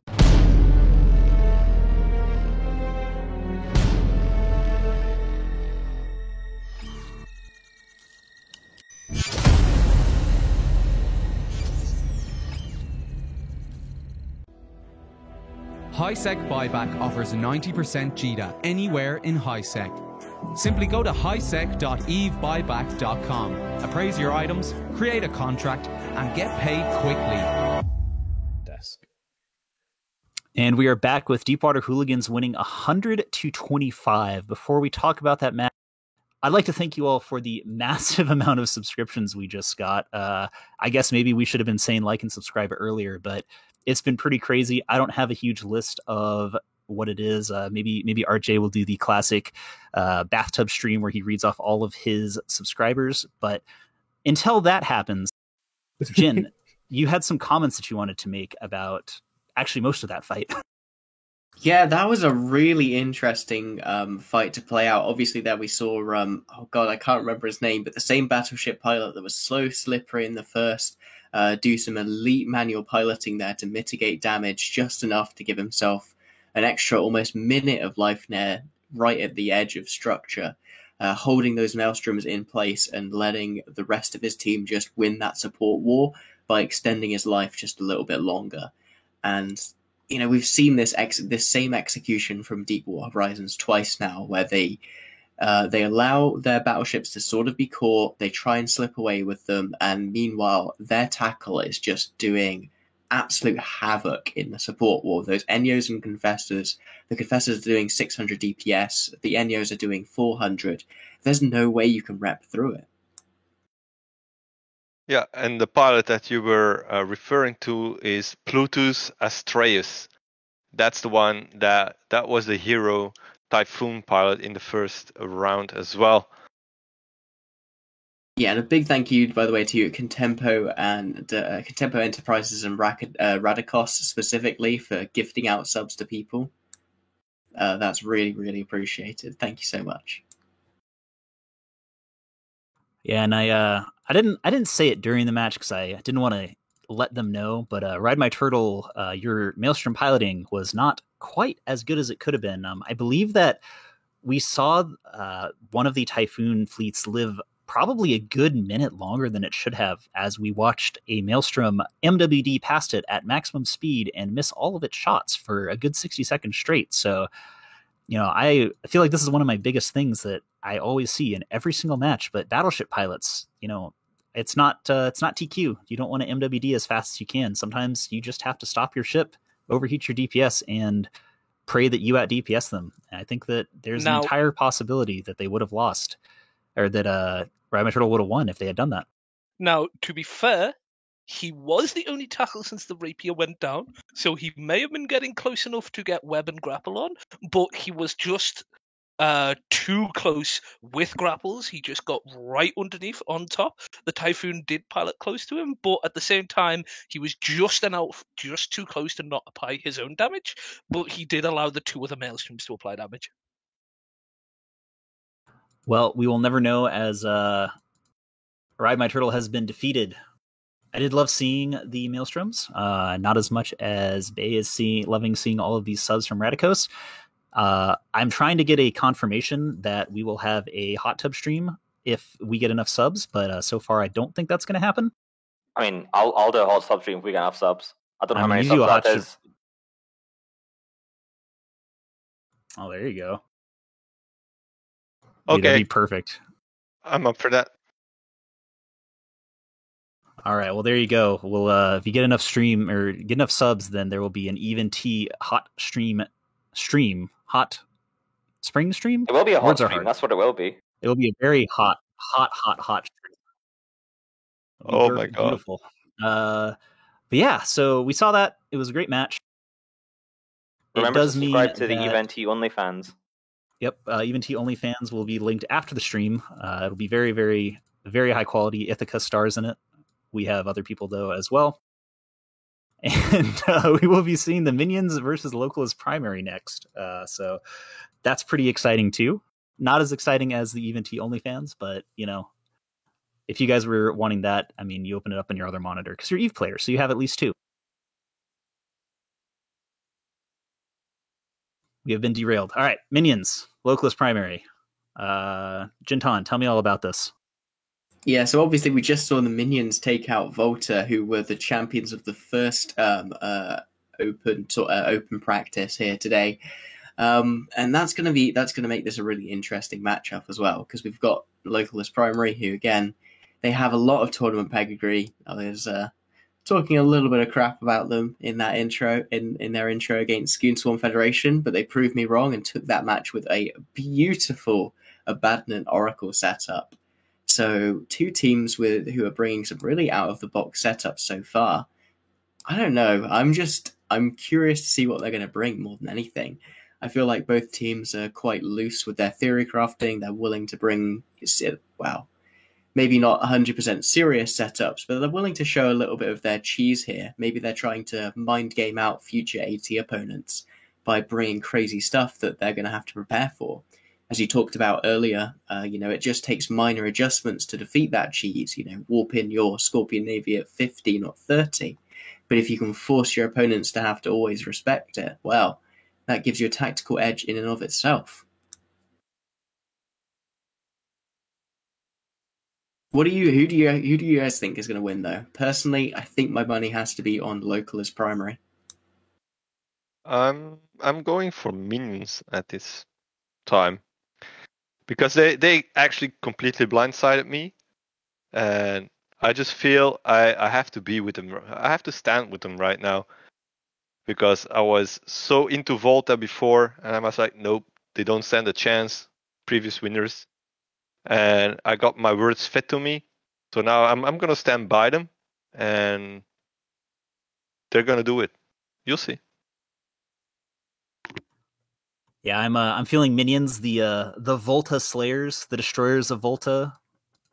Very good at counting, very good at Eve. I'm believing in them. We probably just casters cursed them, but that's totally okay. The teams have gotten to local, so we only have a little bit more time before we get to see what they actually brought.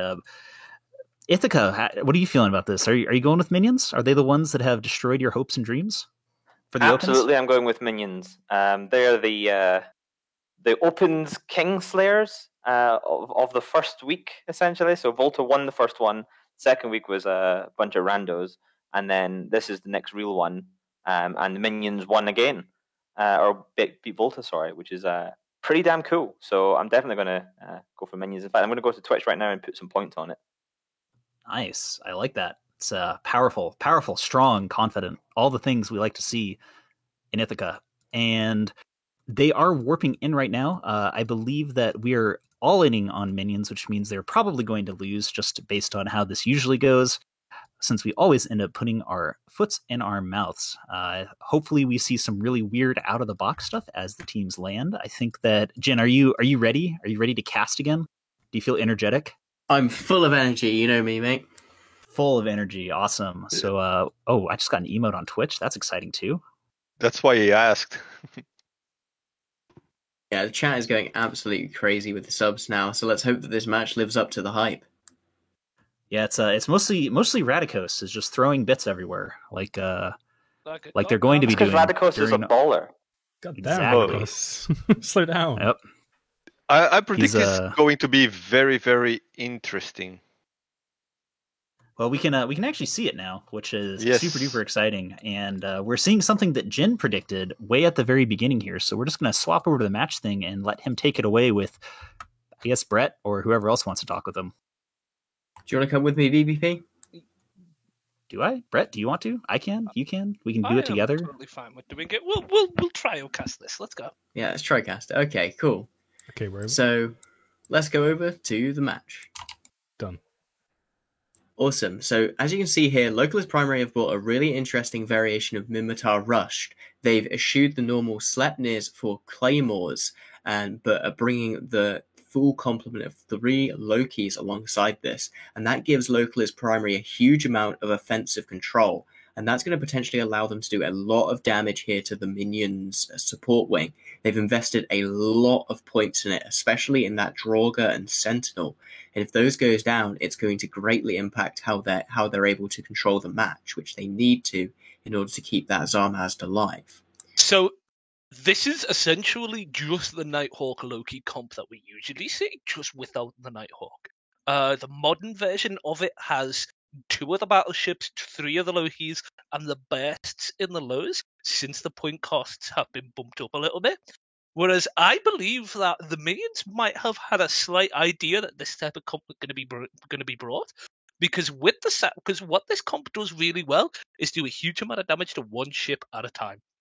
So with the Zarmazd, they can't really split damage because that's not what this comp does well. This comp does well at chunking one thing at a time.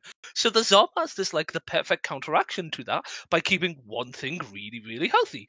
The Sacrilege can also ADC if they get shot, and the Absolution is tanky as all hell. So it might be we've seen the minions bring a counter to this Nighthawk rush comp.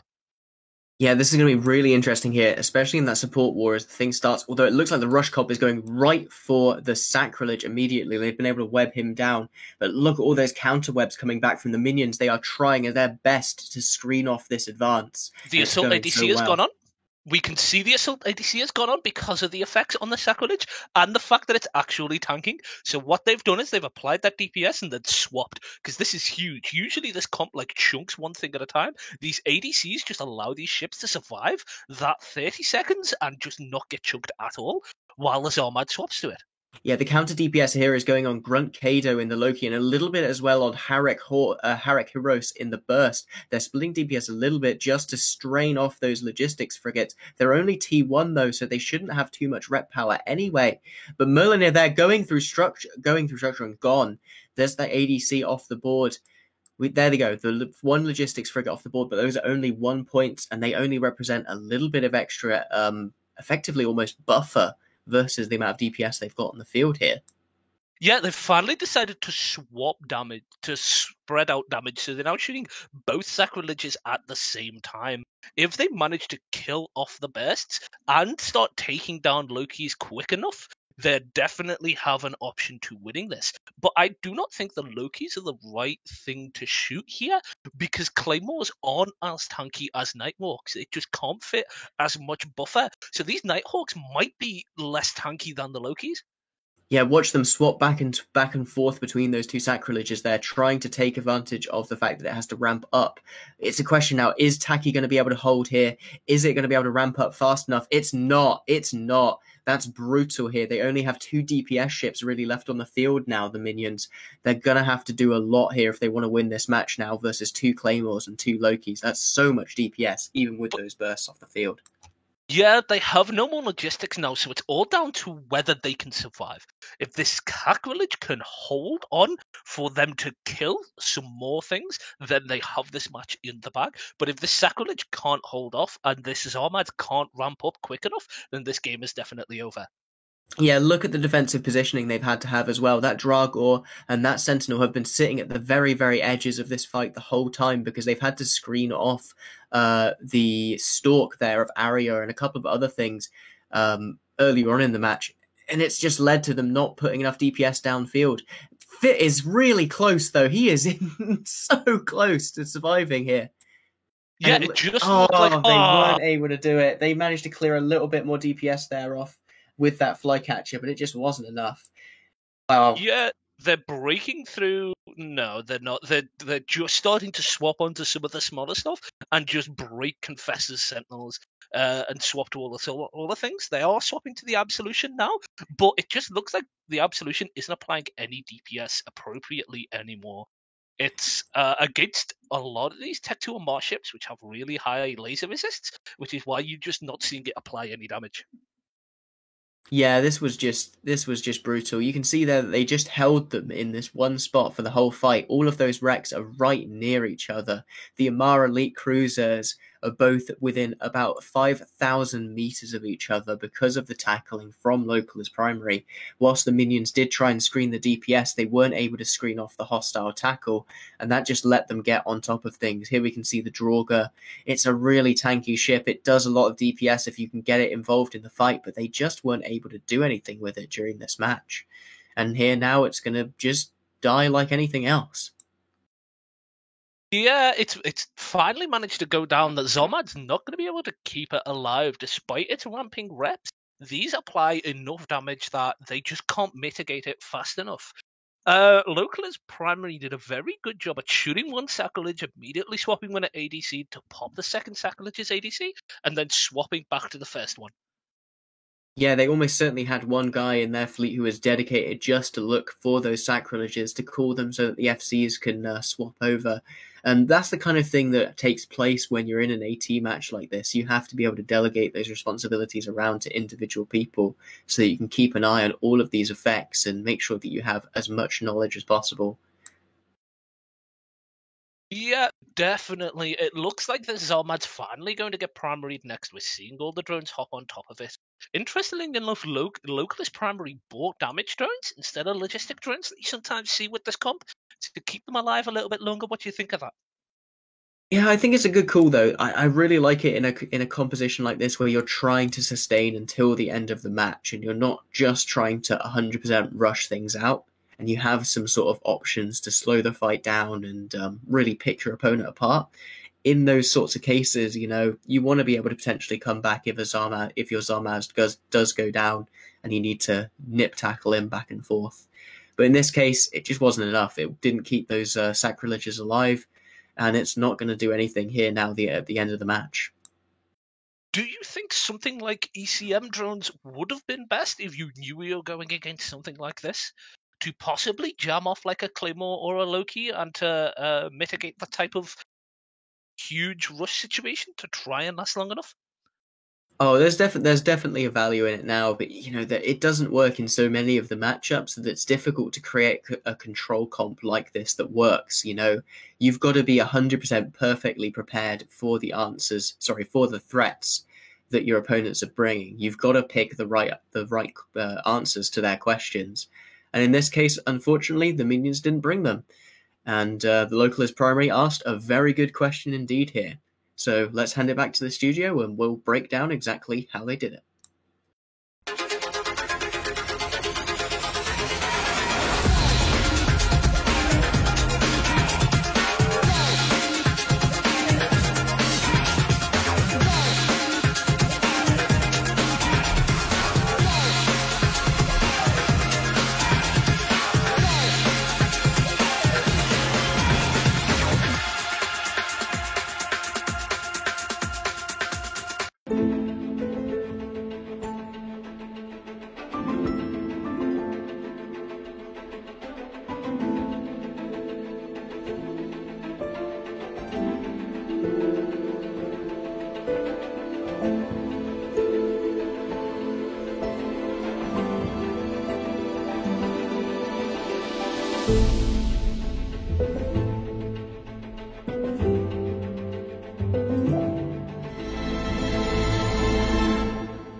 And with that, we see Local is primary moving on to the finals, where the Minions is going to be playing for third place versus Ride My Turtle up in the upcoming match. So unfortunately for them, they have a back-to-back match, which is always no fun.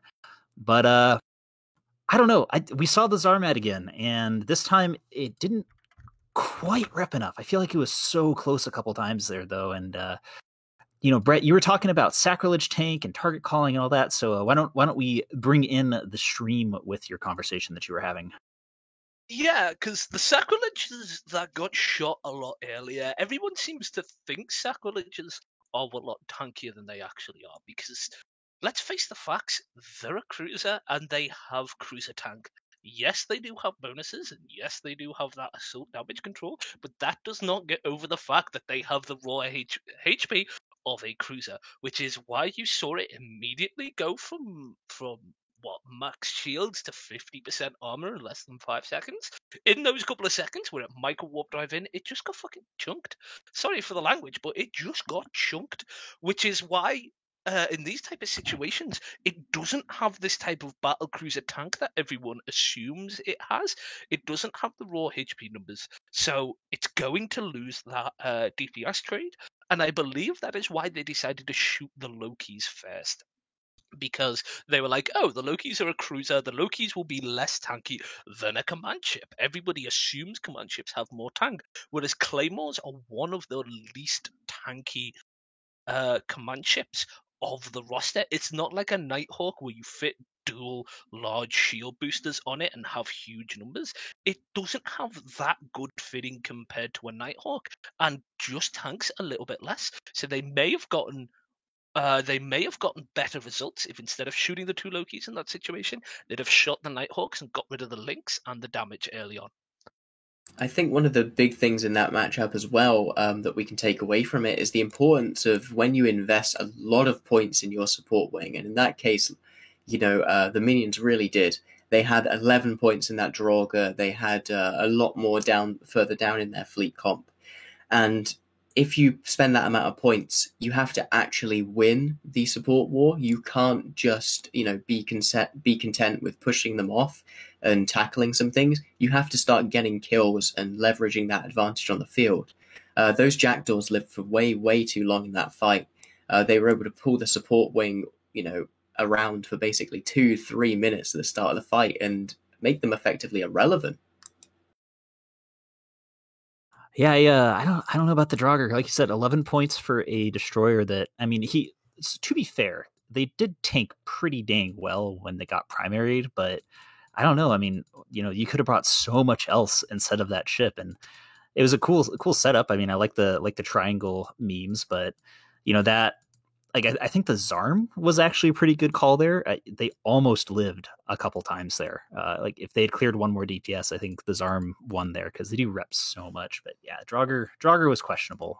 And they were rocket Jackdaws too, which do 500 DPS each. I think Twitch was saying oh, what if they're light missiles? Nope, they're super brawly, massive DPS Jackdaws, which I love rocket Jackdaws. I think they were banned last weekend because they're so good.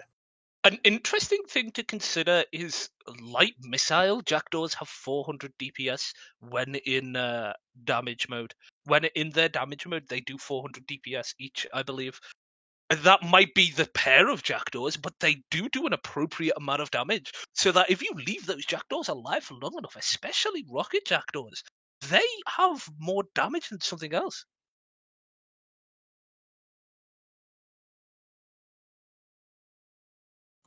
Yeah, I think it's going to be interesting to see how the team, the Minions, responds to this, though. They've got to play this next match right off the backs of that loss, and that's always so hard psychologically. We talk about it in the best of threes, but it applies just as much here.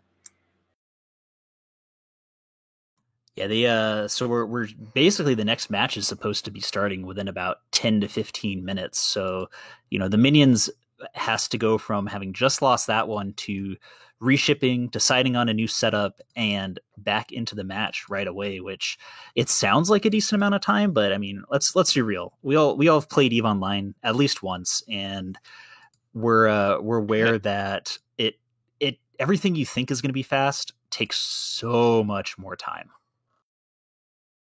Can you talk us through a little bit about what deciding on a comp is like in a tournament, BPP? When you're in this position, what's going through your head, especially if you're just coming off of a loss?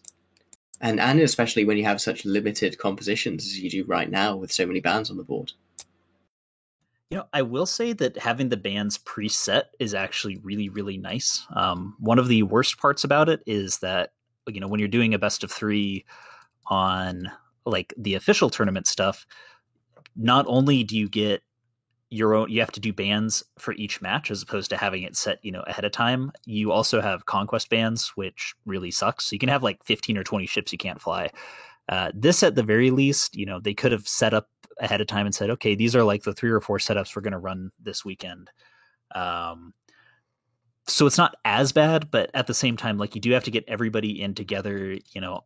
More likely than not, they're probably sitting there on comms oh my god, we could have done that so much better, blah, and somebody's guys, pay attention, we still have another match, etc., etc. So yeah, this is why you'll see a lot of times people just bring the same thing over and over and over again, just because they kind of know how to fly it in their setup. I think we saw last time, what was it? It was Platinum Sensitivity brought the same setup for every single match, and then eventually they just got hard countered. So maybe we'll see the same thing from Minions here, or Ride My Turtle, or Local as Primary. We could see them bring the exact same setups in the future. It gets complicated. There's really not enough time to make something up on the fly. Yeah, and I've always found it really interesting. Someone always has some sort of bright idea. The second a match is about to start in 5 minutes, some fit they've come up with. They're oh guys, this is the perfect time to try this setup that I've always wanted to try. And you're Not now, is Teddy. Are you sure about that? Now we know what's happened with Volta. I think the Volta setup was they just, the Volta setup was very much we're trying to make something happen with the bans, and I think we saw them lose with it, whereas we just saw Localist Primary win with it. I mean, the Nighthawk and the Sleipnir's ban, and they're like, well, let's just bring Lokis and Claymores instead. I mean, like as Brett said, there's a reason why you don't usually see Claymores, but they clearly did fine. I'd rather have a Sleipnir or a Nighthawk, but at the end of the day, I mean, ships have equivalents, so. Yeah, poor man Sleipnir. Yeah, very much so. Like, they're so much worse, but like I said, I think we said it earlier, like if they had gone after the Claymores, I think that match would have gone a lot differently. Yeah, I guess the question is if we're going to see that exact same setup again being brought against Cable Looter's team. I think that would be a huge risk by the Minions, given how well Cable Looter's team has flown so far. They're going to be great at winning those individual screening sort of matchups potentially, and that seems to be very key to the execution on that comp. Well, on top of that, Cable's team, they've been bringing some weird out of the box stuff. So, like, how do you prepare against somebody that's going to like surprise you with Maelstroms? Yeah, it didn't work versus Deepwater, but like if they had a weird drone setup with an Armageddon, they had Maelstroms. Like, what are they going to bring next? Do you just do the safe thing, or do you try something out of the box yourself and hope you don't get countered? Yeah, I really like the opportunity. I really like the teams that take advantage of the fact that the opens have relatively low stakes to bring those sort of more out of the box comps, and put the fear into other teams. As I was saying earlier, we have the teams starting to filter out into local here, guys. So we will be getting to see exactly what both teams have brought soon enough. Any final predictions, I guess, from the rest of the people on the desk? Well, I'm hoping that RMT is bringing back the drones, because they did win their match with the drones. Then they went for another comp. They're not gonna have prepared 5 or 6 different kinds of comps, and I'm just hoping to see the drones back.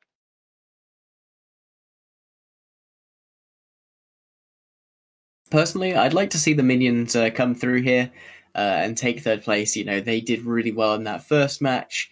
I think they might have just gotten a little bit unlucky in the matchup on that last one. And here's hoping to see that they can execute with something a little different here and show off something new for us. Yeah, I don't know. I love the opens because people just bring weird stuff that you probably won't see in the official tournament. But the bragging rights are still very important. Winning the opens is basically the equivalent of getting second place in the real AT. So whoever ends up the overall winner is definitely the second best AT team in the entire game. I have stated this, so therefore it is true. The warping should be unlocked soon. I'm kind of feeling I want to see Ride My Turtle. They've been doing some weird stuff, like the Minions. I'm never a fan of people bringing the same comp over and over again. It doesn't make me excited. So I'm going for Ride My Turtle. I want to see some weird off the meta stuff. I'm just hoping we see triple Vargas, our mainstay from that first week.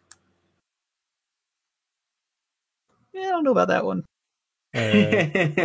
While the teams warp in here, let me just throw on screen. Oh wait, no, I failed. Let me just sorry, one second. Try. Yeah, I was going to throw something on the screen and I realized I hadn't cropped it properly. Let's just do it in true spreadsheet style.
And what's also interesting is everybody's on grid, and we're finally seeing something that I believe Brett Thomas said we wouldn't see, and that's a dual Tempest fleet issue for the first time today. Yeah, well, the dual Tempest fleet issues are not the interesting thing about this match. I hate to say it, but if we can swap right over there and let everybody take a look. Done. At the triple widow, you mean? We got 3 widows on the Ride My Turtle side, which is super, super cool. They are... It looks like they're cruise widows. Upsettingly, they are cruise instead of rapid heavy, and I am a strong advocate that cruise is trash. Never bring it. Yeah, so we'll see how they do. They warped in at 30, which is a little bit sketchy because the Minions has brought a battleship rush with 2 Tempest fleet issues, a Vindicator, and a couple of little Deacons and tackle ships here. So those Widows are going to have to go really, really fast, really far away, and I'm pretty sure Widows are like the slowest battleship that isn't a plated Abaddon, or at least close to it. I'm not actually sure because I don't see kiting Widows that much. It doesn't matter, because the Widows are cruise, they're just going to starburst, jam, and apply damage, but the moment Tempest is on top of something, they are going to dunk it, because amusingly, with the Tempests having the spare highs, if the moment they get on top of the Widow and apply their heavy newts, those Widows aren't going to be able to keep their jams alive with the spare high slots the Tempests have for newts. Well, I think these might be propless Widows, because they're quote-unquote Starburst and apply jams. They already failed at the Starburst part, and Goddess of Peace is already in low shields, which is never where you want to be in a Widow. They do have a shield resist bonus, but they also have mid-slots that are fit as jams, so we'll see if they are able to survive here. There's a lot of jams out on the minion side, but there's almost no DPS coming out from Ride My Turtle, and Goddess of Peace is now dropping pretty low. The Widows are jammed by ECM drones. Oh gosh, yeah. Best drone, best module in the game is the EC300. We're actually seeing a little bit of damage going to this Tempest fleet issue now, which is something, but I don't know, man. Like, you can see the Tempest is starting to drop now that the Widows have finally applied damage. This is the one thing that the crews can do, is apply damage to battleships. But if you're going to only apply damage to battleships while you're in a cruise, why aren't you kiting? It would just be better to bring some closer range damage, like a Vindicator or a Tempest fleet issue, which is why we're seeing these Widows start to drop into structure, and the Tempest fleet issue isn't even halfway through armor. Even if they manage to jam the Deacons, which they are trying to, it's not really going to matter because they're not applying enough the DPS. Deacons have been perma-jammed this entire time. Like, if you actually look at the minions, there's no remote reps. The Deacons have been perma-jammed. It's not really mattering, though, because, like you said, they don't have enough DPS to actually take down this Tempest fleet issue through, like, rep drones, I guess. An interesting thing to notice is the Sky Furies, the Skybreakers are targeting all the drones, which were doing a lot of damage, but the Tempests are fit with one newt, one smart bomb. So the Tempests are flying next to each other and smart bombing together, and I believe they're hoping to try and kill the cruise missiles as they get closer. I don't know if there's actually enough smart bombs to take that down. That's one of those weird math questions. Yeah, does firewalling cruise missiles with a single smart bomb work? Regardless of if it does or not, it looks like one of the Deacons has been unjammed. So now 2 Widows are down, and they still weren't able to take a Tempest fleet issue through its own local reps and bots. Kieran drops here as well. I think we have once again seen the Widow meta team fail horribly, like it does every single time anyone ever tries to do this. There is a optimal way to do this, by the way. The Widow that is getting shot should be the one jamming the Deacons, and the 2 Widows that aren't getting shot should be heating jams on Tempest Vindicator, so that they have to be forced off the Widow that's getting shot and have to shoot the other one. Unfortunately, they didn't shoot this, and the Tempest that was getting shot maybe was jamming something else, but the other Widows weren't jamming those battleships, so the battleships just had free reign to dunk a battleship. Yeah, I think that they had this interesting idea of like, okay, well, let's do propless Widows, and that way we have an extra mid slot to put more tank on. And then they forgot that you still don't really have tank as a Shield Widow because you have to put your ECM modules and do all that kind of stuff. I would have liked to see Torp Widows. I think that maybe they could have pulled this off if they did like Torpedo Widows that were max tank and only brought like 2 or 3 jams. Unfortunately, it doesn't really matter because they didn't kill anything. I think this was Ride My Turtle trying to be 5-head here and try and think, oh, the minions are going to bring a Kairi comp that there's no point us trying to get close to. Let's just bring 3 Widows, which can break something like a Typhoon, Fleet Typhoon. Let's bring that and jam so we can jam their Logio and then just apply DPS while they try and beat Kaiti elite people. Unfortunately, that didn't work. Yeah, and I don't know, like, maybe if they had warped in at 50, just given an extra, get that extra, like, 30 seconds. Maybe that's all they needed. I mean, they got the Widow down really low. Or the Tempest Fleet issue really low.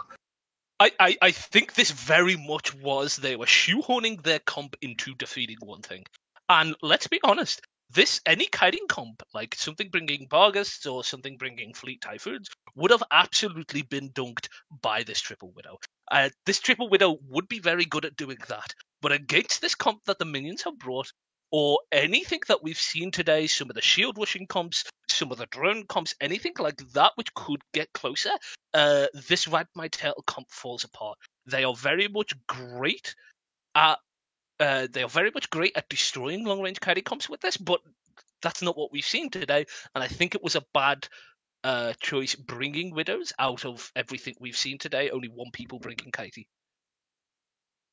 Yeah, and unfortunately, Widows have, I think they're so far like 0-6 in both the feeders and the Alliance Open practices. So I don't know. I would love to see one. I want to see a Widow comp do really well. Like I can't think of a time I've seen a Widow comp do well in the last few years. That it wasn't something where it's like, okay, well, you beat up some people that probably had like 6 people on their team, but. We are seeing Justice try and drag this out a little bit. He's being slowly taken down by Hobgoblins, the 2nd most dangerous mod in the game. But unfortunately, that does mean that the minions are going to be completely dumpstering Ride My Turtle. Looks like it's 100-1 because they brought a slightly underpointed setup. And that will mean that the Minions is the 3rd place team and Ride My Turtle is the 4th place team. So we will be moving to a best of 3 next, and we're going to move back to ourselves talking in the studio. So if before we do this, just I believe a smart bomb can just about kill a cruise missile.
And with that, we see the Minions taking 3rd place, Ride My Turtle taking 4th place, and we will be moving to a best of 3 with Deepwater Hooligans and Local is primary. Brett wanted to talk about smart bombs and cruise missiles, and he got slightly cut off, so now I'm going to open the floor for you to talk about smart bombs and cruise missiles. I believe, if I've read the numbers correctly, unless crews get bonus for some reason, smart bombs exactly kill a cruise missile with resist. So a large T2 smart bomb kills a cruise missile with resist. So it is entirely possible that incredible, massive, extremely powerful solo PvP piloting by those Tempest Fleet issues was able to screen off the cruise missile DPS of the Widows. It is also incredibly possible that the Widows only do about 2,500 DPS between all 3 of them and just weren't able to break the Tempest Fleet. The world will never know because none of those Tempest Fleets died, and so we didn't get to see any statistics on them at the end of it. But unfortunately, the Widows once again have failed. I think they've missed almost every single time at this point. I really want to see a Widow comp win, so somebody please figure something out. Jordan he did say that he just threw a dart at a board of comps and picked one random one, which is probably the best way to play any tournament. So good job on you. And yeah, I don't know, like Widows. To talk about a Widow comp that does work, a Widow Tinker does work. I don't think we're seeing any Tinkers this year. Yeah, unfortunately, it makes me extremely sad. I have a dream that one day I'll get to fly a Tinker in a tournament. But yeah, Bay just says no. He's like, no. Tinker's bad. No, Tinkers are bad. great. Tinkers are the best. I mean, being a pilot in a Tinker, having done it in the Alliance tournament, it is incredibly intense. It's like you're sweating every single tick. You need to not make a mistake. The problem is, from a viewer's perspective, it's incredibly boring to watch. And like sometimes the pseudo Tinkers are a bit more interesting, where you have like a core that's a Tinker, but then you have some support ships that are flying around and making things more interesting. But you either get rammed by Sleipnirs or some other fast comp and just die in a fire, or it's just like a really slow match that's really boring. So I'm not a big fan of Tinkers. I never have been really, but isn't it so that you're always sweaty when playing in a tournament and not just with a Tinker? That's true. That's why you have to get a good gaming chair. We need an Eve NT branded gaming chair that we can have and sell with our stream and our OnlyFans. So at marketing, get on that. We're now hiring marketing people if anyone's interested. Thinking of ways to monetize the stream. Yeah, you get paid in Eve skins. the true pro gamer move is to go into every match just deathly dehydrated, so you can't possibly sweat and mess up. That's Gene secrets for you guys. You heard it here first. Nice, and then you die. That's perfect. Piss better be able to melt aluminium by the time you're playing a match. All right, awesome. So we do have the best of 3 finals coming up. We are not using the Conquest Ban rules, so people could, in theory, fly the same comp over and over and over again if they figured out the greatest thing ever. We'll have at least 2 matches, hopefully 3. I love seeing 2-1s. Between Deepwater Hooligans and Local is primary. Do we have any predictions on this? Anybody? Arche, Bay, you first. I'm going to call Local as primary to win this. They're coming into this with so much momentum. Deepwater Hooligans had a chance to cool off here. I think they're going to take this. At least the first Jen, one. You sound so Bay, you sound so different. Sorry. So as you said that, I cut to the scene with the brackets in, which doesn't have my mic on, so I couldn't actually comment. But I really like both the captains, and I've come across them in game and one of them out of game, and they're both really good, nice guys. I really like them, so it's hard for me to pick this. Deepwater, they've been flying really well tonight, and I really like that Typhoon comp. So if they keep bringing that, I think that might be the meta of this opens with all the other bans that have been going on. So I think they're flying something that is really well suited to this open series, given all the bans, and they're flying it pretty well. And they've seen what Local primary could bring, and they've obviously brought some kind of wackier comps and some modified traditional comps. And I think they're just kind of they're not taking it maybe as seriously. I don't know; it's hard to tell, but it could go either way. But if I had to pick one, I think Deepwater are going to take this. See, all right, I love that. Putting you on the spot was perfect. Yeah, I rambled. Sorry. It was great. I loved it. I loved every moment of it.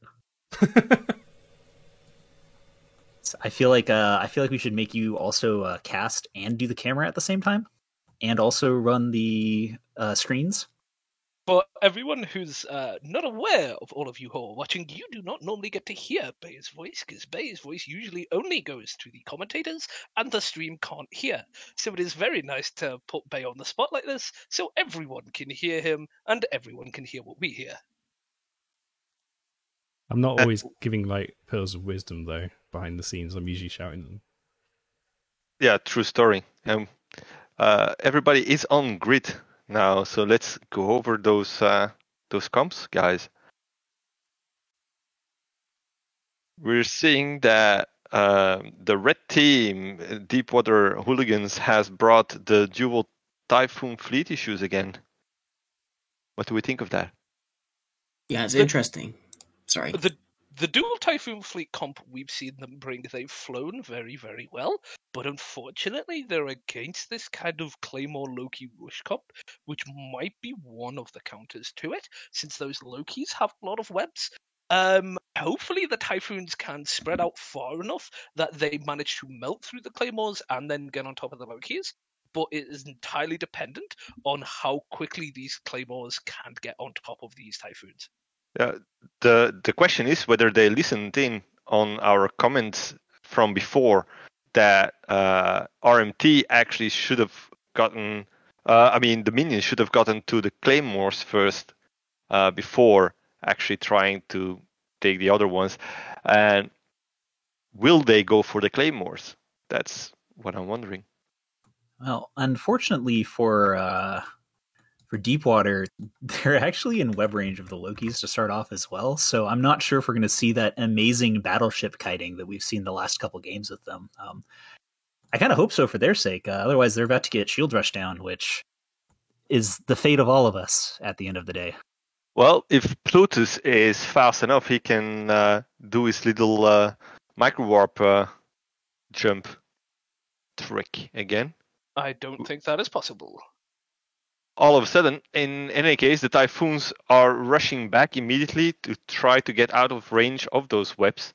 They are shooting the small stuff first. The Confessor of Telerim is already going down. They've dropped the webs on him and are just applying all these ham damages while these Typhoons are turning around and running away. The problem is the Typhoons are only just now applying DPS to the Loki of Cans and Hoax. Yeah, I don't think Deepwater expected that. Like immediately going after and popping Confessor, though it does look like the other Confessor's actually holding pretty well. So I don't know if he's going to survive as he's bleeding destruction. He does go down, but he lasted longer than I think he had any right to, which is always a good thing. And that Loki's dropping kind of fast. I don't know if he's going to survive long enough for those rapid heavy reloads, though. Yeah, an interesting thing about Typhoon fleet issues compared to Typhoons is Typhoons get a rate of fire bonus, whereas Typhoon fleets get a pure damage bonus. So their rapid heavies apply and last much longer compared to normal Typhoons. They get a couple of extra shots in their clips, so they just last a little bit longer to apply this extra damage, which you've seen them just eke out a little bit extra and kill stuff. We are seeing the rest of the small stuff on the Deepwater Hooligans team go down. It looks like the Localist Primary know that if they kill all the tackle and all the screen, the Typhoons can't run away when the Lokis get on top of them. Yeah, and I think they're so close. Like they should be clipping any moment now. This is going to be a really, really tight. In fact, I think they just did. I just saw Nick Barron stop shooting, so I believe that the Typhoons are in fact running out of ammo with that Loki sitting in about 20% shield. And while bursts are not the best logistics ships in the game, in fact, you could probably say they're one of the worst, they do have a little bit of ability to start repping the Loki up. And so we're seeing all of that damage be replaced. And I don't know, like the Loki should die on the next reload, but is it too late? The Astarte is applying damage to it, making sure the bursts don't rep it completely, but I just think Deepwater Hooligans don't have enough damage here. The Lokis are eventually going to turn around like they're doing now, immediately start webbing down an Astarte, and they're going to start burning through an Astarte completely. We are seeing the Typhoons start to apply damage again, but I just don't think they have enough DPS to break through one of these ships completely. Especially since all their support wing, which does apply damage, has been deleted. Yeah, they've lost a lot of small stuff. I think it's a really cool, really smart move on Localist Primary to just wipe out the support ring. Akov's Astarte is dying really, really fast. He did just get repped up a little bit. That's pretty cool. It looks like Hooligans has decided to actually take small ships out now. So maybe they gave up on the Loki, or maybe they just were able to pop a Jackdaw. I'm not really sure. The Astarte does drop through reps, which is never a good thing. What they are doing is you are seeing medium drones on smaller ships while the cruise missiles are still pounding into that Loki. All right, that's a pretty solid idea on their part, actually. And this Inu is still alive. I'm wondering if he's going to do some damage. They're going for the Oniros now, which is webbed and scrammed down, though. It is most likely a dual Propo Neuro, so it might live for a little bit here. And again, like, this Loki is not going down, and I think they clipped again. Like, I don't know. These rapid heavies are just not doing what they need to do. Like, they got to clear the support wing, or they got to take some bursts out, or they have to do something. Like, the problem is they clip, and then the Loki gets right back up, and then they reload, and then they clip, and the Loki gets right back up, and it's just not where you want to be. Yeah, especially with heavy missiles not applying full DPS to the Lokis, it might have been a better idea to shoot these Claymores. They're a little bit larger, and the missiles would have applied a little bit more damage to them. But they're focusing wholly on the Loki because they know the Loki is the webs and the thing that can shut down the Typhoons. I think they were hoping to kill the 3 Lokis and then have the Typhoons run the rest of the match out while the Claymores couldn't catch up with them. Yeah, maybe they might have made the same mistake. Like, I think you said it earlier, you got to go for the Claymores here. And then once again, we might be seeing that. Like, these Lokis are so tanky. Especially with rapid heavies. Like, if you've got something smaller that can apply really well to cruisers, it is great to go for these Lokis, because the Lokis, if you've got something like railguns, the Lokis do have lower numbers, but they have better mitigation. Whereas the Claymores are a lot larger and everything applies so much better. I will say that despite losing this first match, and again, it is a best of 3, so they're not out yet, I do feel like Deepwater did a pretty solid job with their piloting and screening again, because they did keep all those Claymores and Lokis off most of their stuff until, they lost their entire back line. So, again, good piloting. I just think that, the Shield Rush is so strong, and then on top of that, like, you got to go after the Claymores. Like, no one's tried it yet. I think it's the way to go. Like, these Lokis are clearly super, super tanky. And, unfortunately, Deepwater is going to be going into this down 1 match, which is never how you want to start this. Yeah, and on that, with the final ship going down, we should pass it back to Jintan and everybody else, BBP, on the desk. Pew, pew, pew, pew. Pew, pew, pew.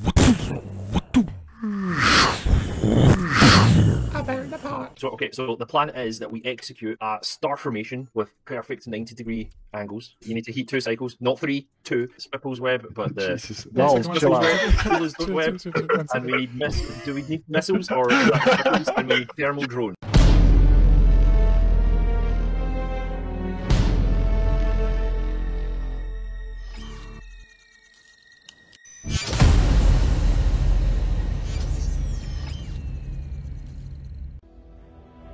HiSec Buyback offers 90% JITA anywhere in HiSec.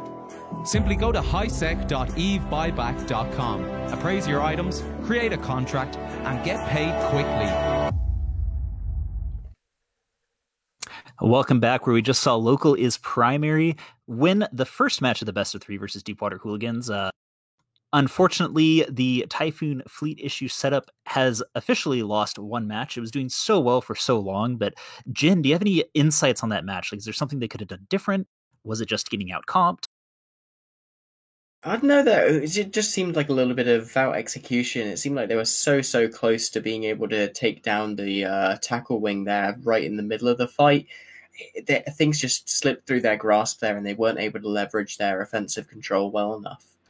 It's just a simple case of not being able to get execute. I'm really just curious as to seeing if now they stick with this or if they bring something else in this second match. It doesn't seem like this Typhoon fleet issue composition is going to work out well against this Shield Rush. So it's a question of A, do they think that their opponent's going to bring Shield Rush again? And B, do they think they have something that's almost guaranteed to beat it, or something that will at least give them the 60% in the 60-40 matchup? Or C, will they bring the same thing and finally go for the Claymores first? That is always a possibility. We did see last weekend that I believe Platinum Sensitivity brought the same setup every single match, and it worked really, really well for them until they got countered, which is kind of what you would expect if you bring the same thing every single match. But, we talked about it last week and we'll talk about it this weekend. There's a certain point where you need to remember that this is the Opens, and you don't want to show some amazing top tier #1 comp, because at some point in about, I believe, 6 weeks, people are going to be doing the actual Alliance tournament, where there's a lot more on the line than bragging rights and a single ship skin. There's like bragging rights and 10 ship skins, which is 10 times as much on the line. Yeah, that impede. Very powerful math skills. I believe that we have Chori, who was the team captain, or still is. I'm guessing they didn't kick you out of Ride My Turtle here, so we were going to ask him some questions about extremely high-tier theory crafting. Yes, exactly. Welcome, Chori. And unfortunate to hear that you lost the game for third and fourth. For the third place, actually. And my first question is, what was on your mind when you actually landed on the grid with 3 widows? I was really sad that we took off 2 of the Galenta jammers we had, because that would have been really, really useful against the Windy. But yeah, other than that, we were like, we're gonna die. It'll be great. You just went for it. So what was the theory behind this particular composition? What was the plan that you had in mind, the game plan? The plan was essentially to have enough jams to allocate the damage between the widows to the point where they could each tank the incoming damage. When you had the dual Tempest fleet issues coming right at you, what was the thought that went through your mind right then? Well, I mean, it turns out that the guy who got primary to Goddess actually sadly decided to continue jamming one of the Tempests. So even though we did successfully jam them both with the other widows, they could still shoot him, and thus we weren't actually distributing the damage between the widows like we were supposed to. So instead of him having like just the Vindy shooting him, he had a Vindy and a Tempest fleet shooting him. My heart. Yeah, exactly. So what's your biggest takeaway from today's opens? Like, what did you learn as a team with your first participation here? Don't use a dartboard and darts to choose setups. Okay, that's very valuable information for every other theory crafter out there and every other hopeful that wants to join the Alliance Open the next time around. Thank you very much. Before you go, I have one final question. Were there any comps that you didn't bring because you didn't want to reveal them for the AT, or did you just free choose any comps? I mean, there was all our comps were on the board, so yeah, it was just those 3 got picked out by the dart. Oh, okay, fair enough. Thank you. We did like the drone comp that you opened with. That was a very strong showing, and you flew that expertly as a team. That was I'm going our to ask idea. I'm going to ask for pics where it didn't happen, Jory. I want to see a picture of that dartboard. Sure.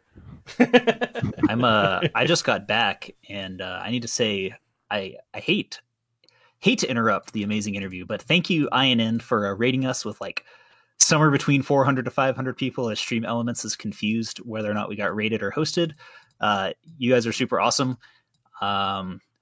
We're actually just finishing up. We got about 2 matches. Well, hopefully 2 matches left for the day. So, but yeah, we're doing the Alliance Open practices. So it's basically every weekend we just do a little bit sort of a pre-tournament hype thing, get some teams out to practice some matches. Goons were in. They did a fantastic job, but they got rushed by 8,000 DPS worth of lasers, which is a lot in the tournament. But all right, continue. Well, with that, the interview came at an end. I just want to thank RMT for showing up, showing us some great comps and some good fights. Do bring that pick to Bay, because he's going to nag you forever if you don't.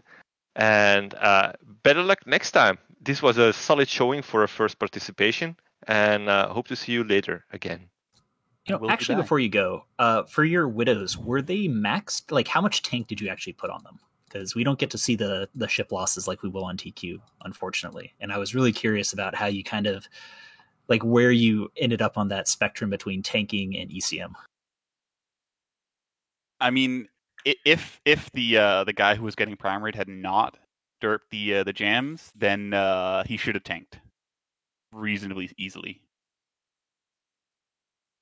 So I see. You're a keeping it decent secret. amount. You're not answering the question. All right. Well, they that's had okay. tank. It wasn't an insane tank, but it was a decent tank. Do you know what's super cool though? I was trying to give you an opportunity. If you don't want me to say it, I cannot say it, but I did just get linked all your kill mills. So I will respect that.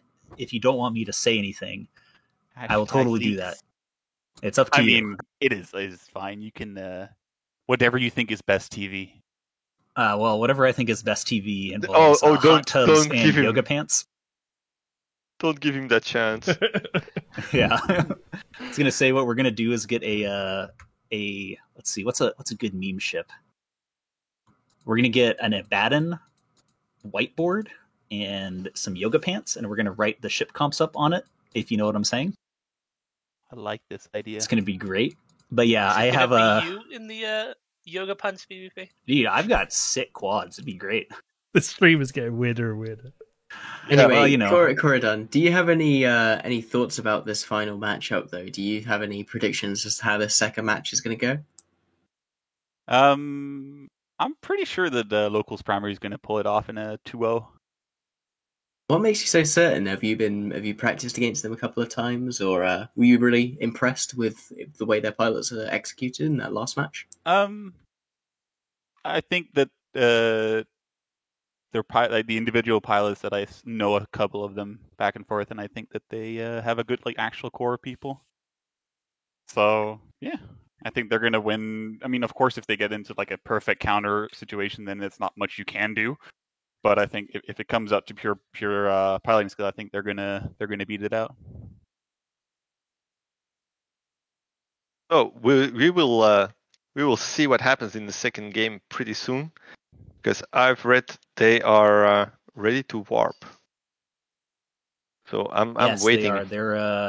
They are not quite warping in yet, but they will be very, very shortly. So I guess talking about this, Localist Primary is already up 1, which is pretty strong. Deepwater Hooligans, I think they need to pull something out of the box. They need to do some other setup. You can't just run the same thing over and over again. We saw what happened when they did that last weekend, or when Platinum Sensitivity did that last weekend, but we will see here shortly. Personally, I am rooting for Deepwater Hooligans, both because I have some friends on that team, but more importantly, because I want to see 2 more matches, not just 1.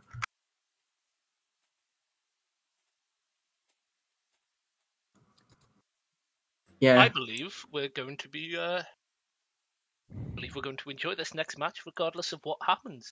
If you are Localist Primary, do you swap comps or do you stay in the same comp? I mean, I hope they swap. I'm just saying they got rolled last time.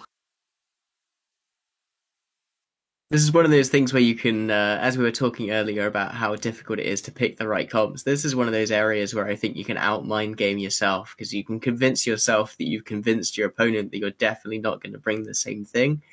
When they've got a game in hand, they're kind of incentivized to bring in that thing that's going to really wrap it out. They've got a game in hand. They can take a risk here. They can bring that hard counter again and force you to show them something new in order to take the W. Team Blue is bringing the same comp. Oh no! Points. Localist Primary is bringing the same comp again because they've been winning with it. So don't change your winning team. Let's swap over, because I want to actually talk about this before this starts, since it's a little bit different than what it looks like at first glance. So done. Let's see. We're now in the arena. So if you notice, we have a very weird setup on the Deepwater Hooligans. We're seeing a Vulture, I think, for the first time, which is kind of crazy. And we're seeing an SNI, 2 Navy Drakes, 2 Jackdaws, Flycatcher Grummer, and a Skybreaker. And the thing is that all of these ships are fit with whatever the long-range damage module would be. So we're seeing a Rails on the Vulture, we're seeing making sure cruises on the SNI, heavy missiles on the Drake. So Deepwater has decided to bring a kiting setup, and I believe that's the first one we've actually seen today. Yeah, and they're doing that with they're doing that with just the Scimitar as well, with very little screening. It's going to be all on that the Skybreaker, so Sid Redlight and Pixie Thief to be able to stop the Lokis and that from getting in, and that's going to be such a difficult task for them. Yeah, a big thing we have seen in a lot of these comps is being able to shut down just one or two of these DPS ships before they manage to land on whatever they're trying to primary is huge. Unfortunately, the Scorp Navy is cruise against a rush comp, so it's going to apply DPS to almost zero of the ships on the opposing team. Only the Claymores. So let's see if they've learned from their previous mistakes and apply damage to the Claymores instead of the Lokis. Yeah, it's going to be really interesting. That Scorpion Navy issue there, if they fall for that bait and they just go onto it right away, you know, there's a chance it could cost them the match. But you'd hope that local is primary. They've got a lot of tournament experience. They shouldn't fall for it. They'll be able to move around the side, as you said. Here we go then. The match is starting. I love the analytics that we're seeing on the screen.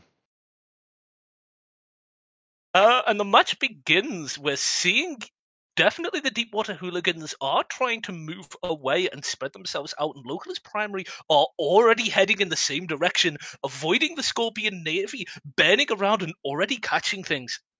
There you can see the flycatcher of Shana Abel. It looks like he may have potentially get caught, but he's going in there to try and do a screening role here. Eventually scrammed there, but he's managed to get on top of the burst. We can see there's scrams going down on there. It's dead already. This is amazing amount of DPS to start off this match, just trading back and forth. You can see there Shana and the flycatcher also going down into low shields here.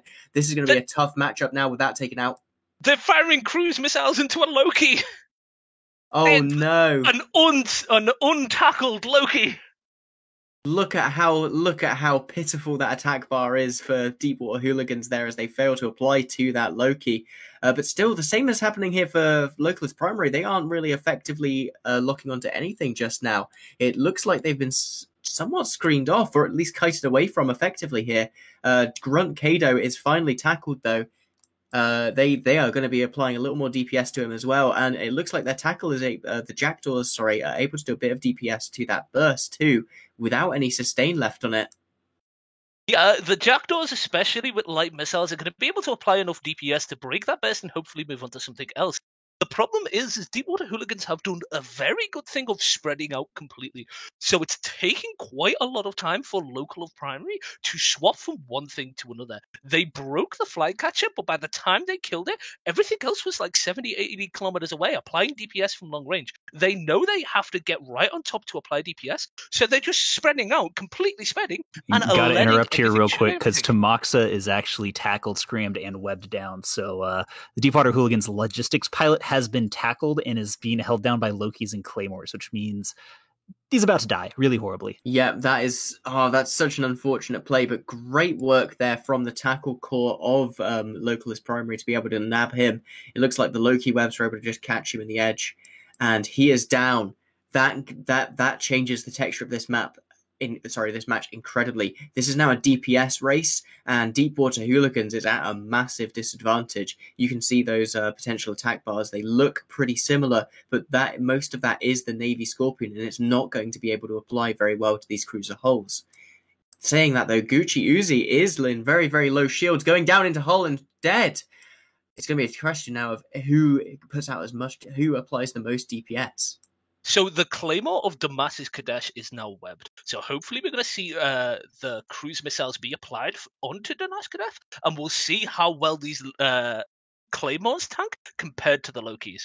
Yep, your neighbor there in the Navy Drake going down. This is now 3 DPS ships versus 3 DPS ships, but that Navy Scorpion represents so much EHP. It's going to potentially make the ending of this match very, very difficult for Localist Primary. Yeah, especially since all of these close range ships are going to have to get right on top of the Navy Scorpion so they can counter-tackle it. We are seeing the Drake Navy and the Claymore break at about the same rate. So this is just going to be a complete slug match. Bear in mind that the Stork still have boosts for the Deepwater Hooligans, so their ships are going to be a little bit tanky now that Lynx are finally about to go down. But yeah, then you can see him running for his absolute life there, kiting behind the rest of the fight, whilst Akov and Akov and Telrim sit at maximum range. They are shooting at him, but it's not quite enough. Damasis Kadesh, though, in low shields here. It looks like they are finally applying those cruise missiles to him, and it's enough to break him with no bursts left on the field, but it is going slowly here. Yeah, so hopefully the Scorpion Navy can hold on long enough with it until to break something else. We're seeing Damascus Kadesh and the Claymore go down. Hopefully they can swap onto something else, and maybe these small ships can maybe trade for like a store and another Jackdaw, because the Deepwater Hooligans Jackdaws have a little bit of a longer range. That being said, Talrim in the Jackdaw is scrammed and it's now starting to go down. Yeah, I can't tell who's he scrammed by. It looks like, is that one of the Jackdaws? Yeah, it looks like he's just been jeweled down, caught out of position. He got baited trying to follow that stalk of Magati, pulled out of position and killed. All three of them were able to get on top of him. And it looks like Pixie Thief might be in a similar situation there as he goes down into low shield. The Navy Scorpion also there sitting in about 10%. It looks like he's out of Ansil charges, or at least very, very, very close to it. This is not looking good for Deepwater Hooligans now. We are seeing the Rocket Jackdaw of Pierre go down, and we are seeing Plutus Asteria in this Scorpion Navy just hold on in low shields. He's going to run out of Ansil charges soon, and we're going to start seeing him break. All this missile damage and these drones are just not doing great. Now that all the smaller ships, the Navy Drakes, have finally gone down, we're seeing how little these cruise missiles on the Scorp Navy are actually applying to that location. He's recovering a little bit of HP, though. I'm not sure how that damage has just dropped off there. Is someone on a reload? I think he just got his ancillary reloaded. My. Yeah. Yeah, you can see that massive active rep bar has just come back online. I don't know how he was still boosting before that. Maybe it was rep drones or something, but he's had a little bit of a burst of life. It's not going to matter that much if he can't take something down to even the field here. That Vulture just doesn't do that much DPS. Yeah, the Loki of Kazan Hoax is in like 40% shield. Hopefully, if he can break it, it's whether a Vulture breaks a Claymore. I don't think it does. It's going to be come down to probably points here as well. We've got 4 minutes left on the clock, and it's going to be difficult for all of these ships to catch one another. They're trying to kill off that Jackdaw. They're putting all of their focus on it now, really, other than those Scorpion Navy missiles. But the Loki is in low shields here. He might crack at the same time. It's going to come down to a couple of seconds. The Loki broke first. The Scorpion Navy now, he might be able to stabilize, but it doesn't look like it. He's got... How much structure? A hair of structure. 1% remaining. The Rocket Jackdaw is down. Everything else. Oh my god. The Rocket Jackdaw is down, and he can boost just a little bit longer. That Loki just applied enough damage, and the Navy Scorpion is just about managing to survive. The Rocket Jackdaw bringing 450 DPS when heated to that Scorpion Navy was the difference between tanking and not. Yeah, it looks like their Stork is finally going to go down there. He's been caught out of position, and now it's just a matter of cleanup here. The Navy Scorpion, he looks like he's going to be able to tank to survive this match. What a clutch play there from Plutus. Even if he does go down, it's going to be a victory on points here for Deepwater Hooligans. Wow. Holy cow. The Scorpion Navy surviving in 1% structure. That is the difference between a Claymore and a Nighthawk.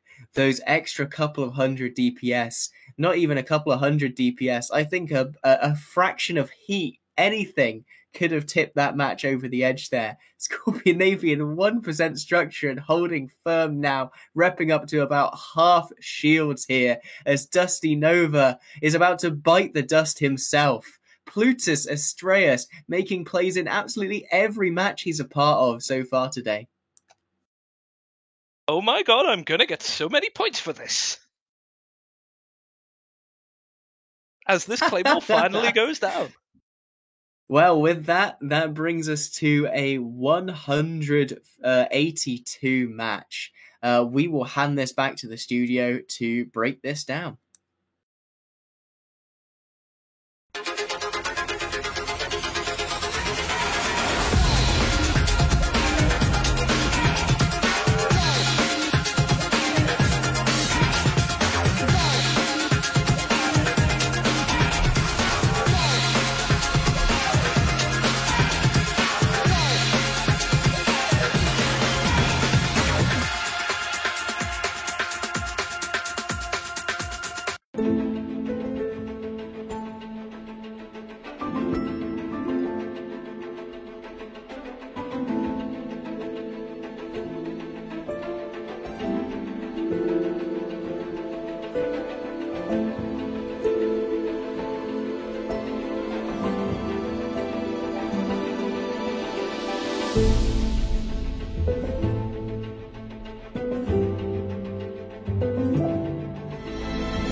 And that extremely close match ended with the Scorpion Navy issue officially in 1% structure. We do have a screenshot of it just to prove how awesome it was. Shockingly close. That was incredibly close. It does mean that we will be moving on to the final match, which is super duper awesome. I don't know. There's so much to unpack about that match. Like, Brett, just tell me things. You were hyped the entire time. So the Deepwater Hooligans did the really, really smart thing of completely starbursting. They sat the scimitar in the middle and spread everybody out to their maximum ranges, so that they had to kill one thing, and then take the travel time to move to the next thing. So they had to get that far enough away and have that extra 10 seconds, because they killed stuff that quickly, that the time between traveling to killing the next thing was about the same amount of time as it took to kill something. They were that far away and applied their damage that well that they effectively doubled their EHP by spreading out. These ships in this Nighthawk Loki Rush Comp, in this version, the Claymore Loki Rush Comp, are very, very short range. They only have like a 20, 30, 40 kilometer range. So they have to get right on top of something to apply the appropriate damage in a damage race like this. Yeah, it was a very, very good piloting. It was kind of cool seeing a kind of kite comp. Like, it was weird. I did see a few times the Scorpion Navy pilot was ramming through and killing things, which was really funny. Huge shout out to Plutus. It's very rare that we see a single pilot somehow carry their team almost on his shoulders as a battleship pilot throughout this entire series. They've been doing incredible. This entire weekend, he's been super on point. Really, really good stuff on their part. I don't know though. That was still really close. Like, Jen, like, was there something? Was it an execution issue? Did Deepwater win because they're just so good, or did Local mess up? I mean, when the entire outcome of the match rests on 1% structure, I don't think you can say that one team definitively out-executed the other. A certain amount of that match almost rested on the pure RNG of weapon shots and when those landed and all of that. But yeah, like, I think we're almost underestimating how well Local as primary played to keep themselves in that match as well. Shield Rush is something that doesn't play perfectly against Shield Kite in its own way. You've got to be able to pilot well. You've got to be able to decide what picks you want to capitalize on.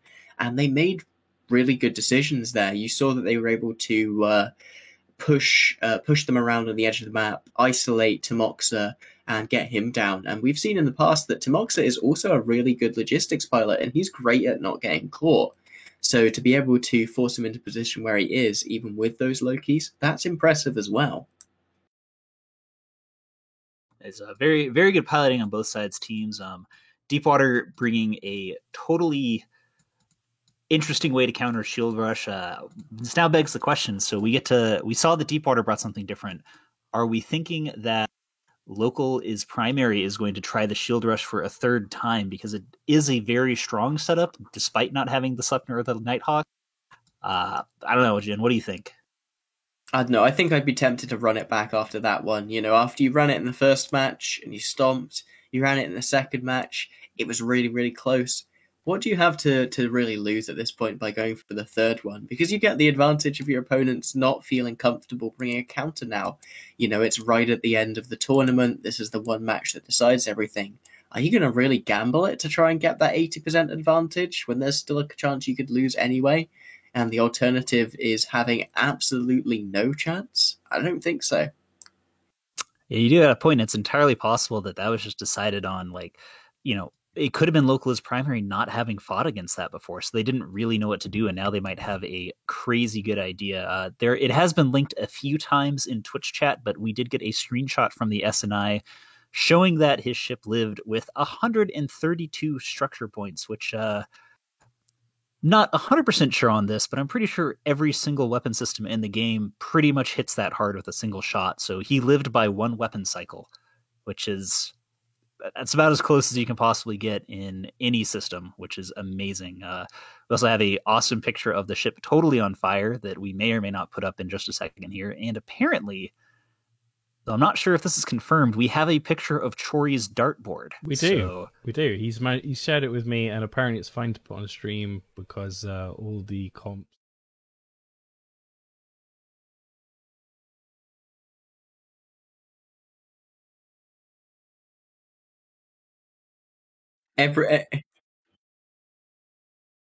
Everyone put your guesses in chat. What does everything stand for? Decode it.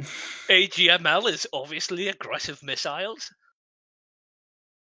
AGNL is aggressive no-lifers. Yeah, that is definitely probably the best way to pick a team comp, because if you don't know what you're going to fly, how can you ever be countered? It's obviously SML2 is small missiles lose twice. B2 definitely stands for bombers. I mean, if you don't know what you're flying, then how can the enemy guess what you're going to fly? Big brain. So that's some big brain strats right there. Yeah. Jeez. All right. Well, there you go. Yeah. Ozera said in Twitch chat, I have no idea what these acronyms mean. It's okay. Neither do we. Neither do they. Neither do they. Nobody knows anything. And the points are made up. Yeah, I have to say though, I'm surprised that we haven't. There's one other ship that we haven't seen. I was thinking of it for a moment. I've completely lost it. It happens. I'm very sorry. I've got nothing. Someone take it away. Well, there's a lot of bans today, so there's some stuff that we like normally would see that we just didn't really, it's been cool. We've seen a lot of different stuff this weekend, which has been amazing. So huge shout out, thanks to all the teams that decided to participate and bring some of the coolest, most interesting setups we've seen. I've loved to see them all so far. Does anyone have a favorite match that they want to talk about? The first drone match we saw where someone dropped sentries and then immediately deleted blackbirds is the greatest example of correct execution for a drone comp ever. To just drop sentries at correct range and then just pick a ship that's not as tanky and just delete them before even Logi can realize it. Well, for me, the thing is, for me, it's a person and not a real match. The highlight of the weekend for me personally was Plutus. And that's it. Just Plutus just made my weekend. He made every match. He made an impact. Look at that. How can you not love this guy? What an amazing pilot. Yeah, he's been a great example of battleships flown well carrying a comp.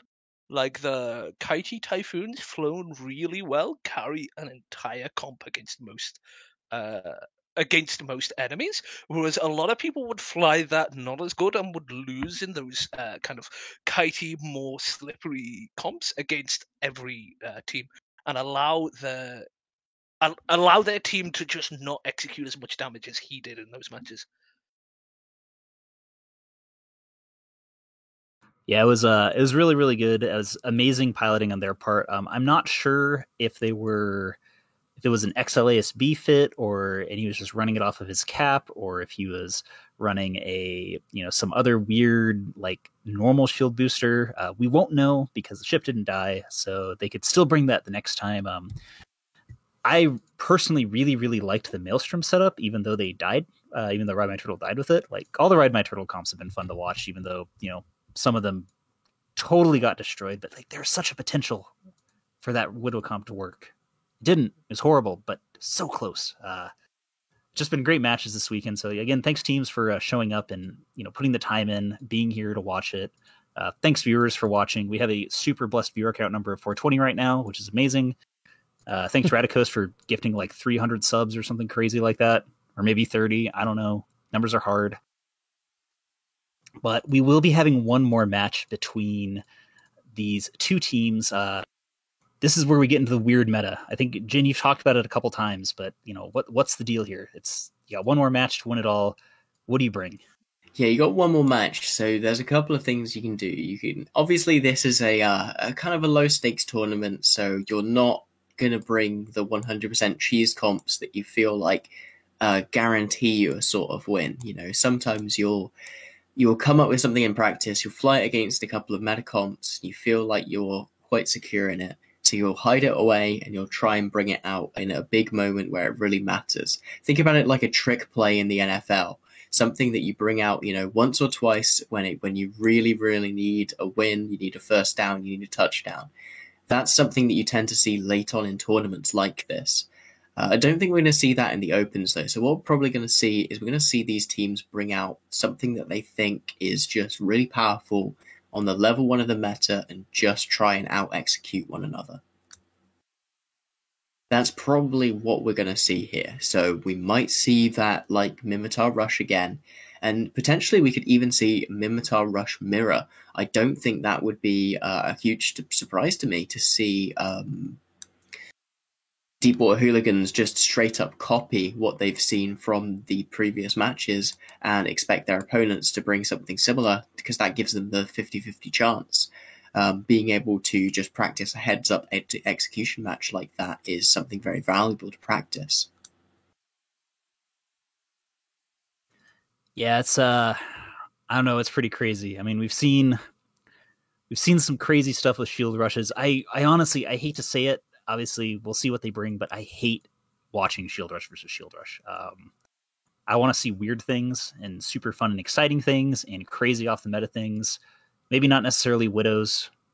That might be too much, but we will see soon. They have joined local. The shit talking is quite high. I've been told to both share my fried chicken recipe and for us to not feed Plutus's ego anymore. So, Deepwater, like, we're going to feed his ego if he keeps flying so well. I'm just saying, it gives us something fun to root for. A good battleship pilot is something we rarely see. No offense to other battleship pilots, but you know what you did. I hate you all.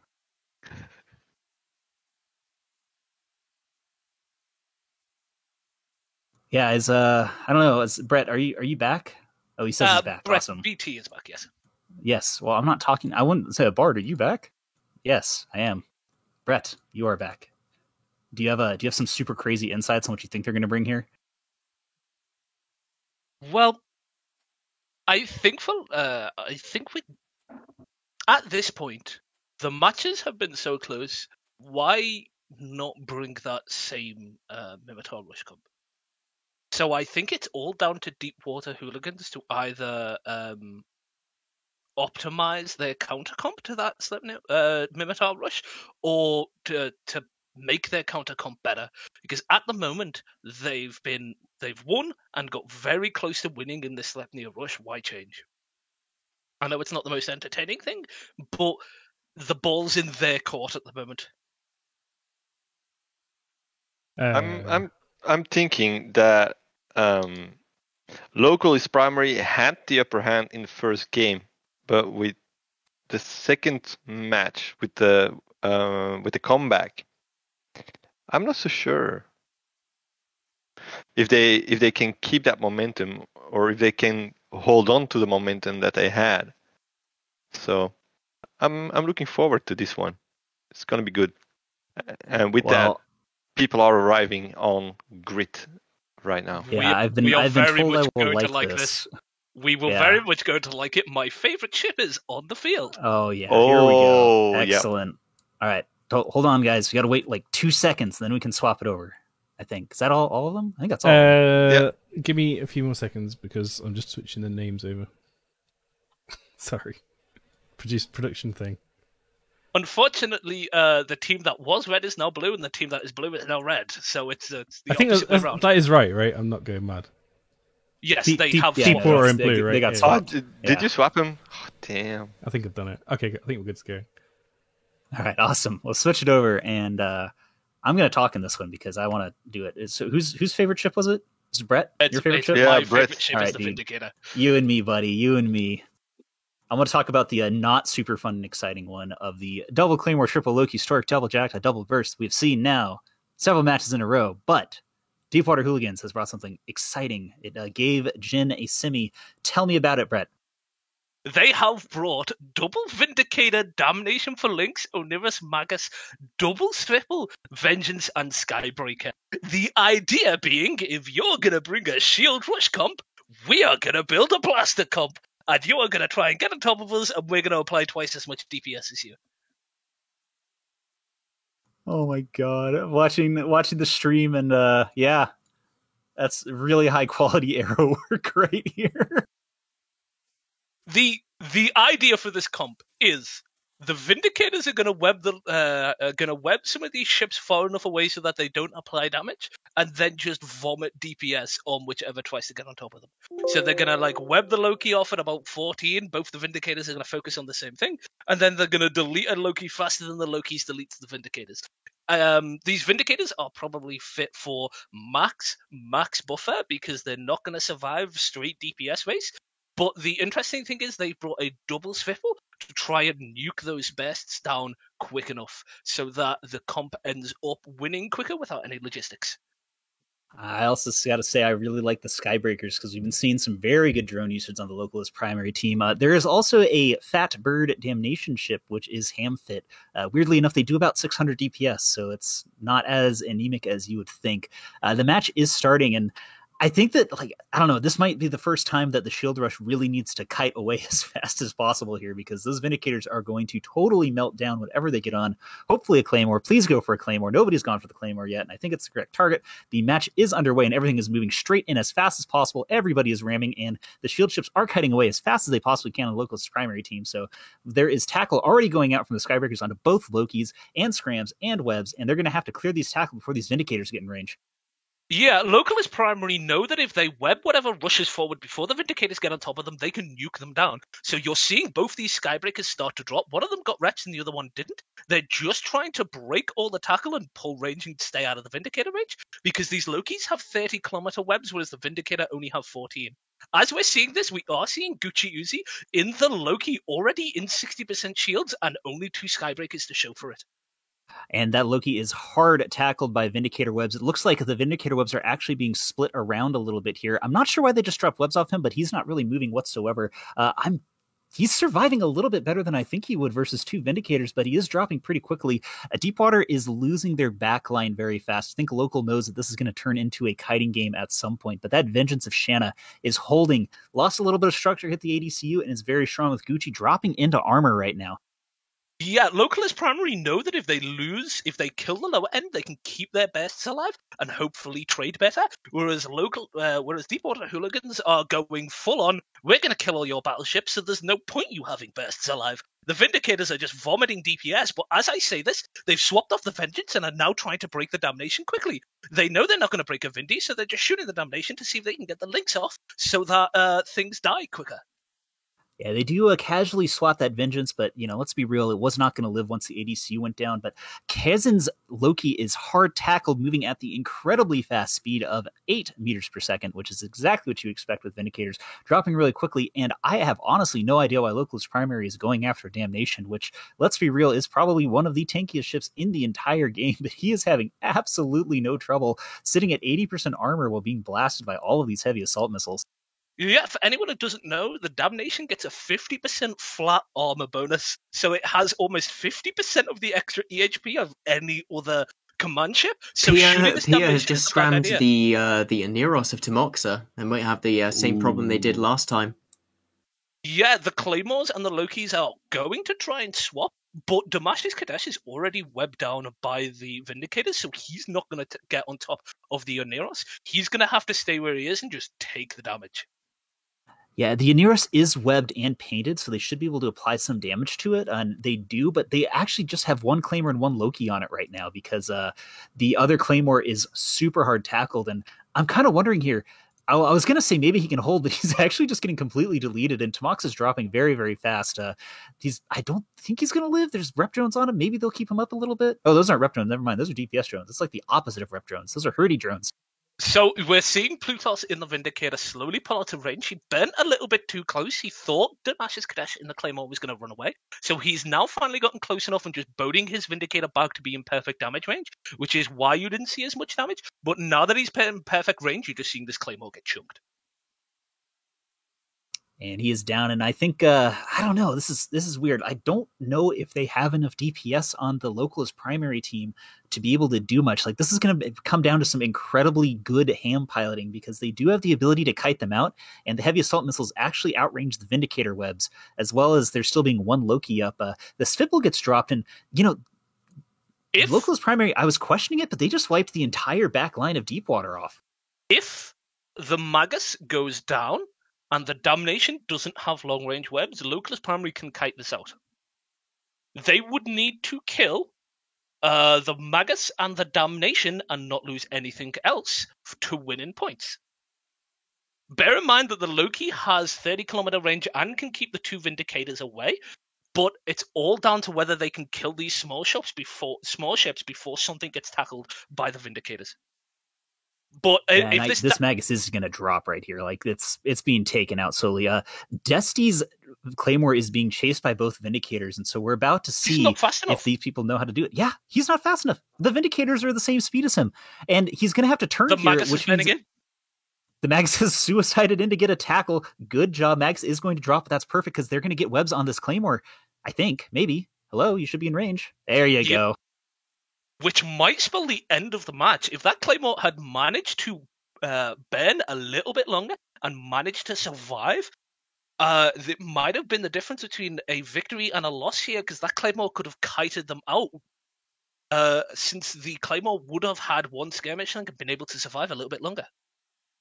Yeah, I wonder if he just didn't overheat his MWD or something, because, like, Vindicators are fast for battleships, but they should not be faster than a Claymore. And I think he might have just, I don't know, he didn't expect them to ram him like that, but that was just really solid. I think that's one of the first times we've seen battleships actually tackle something successfully without getting lost.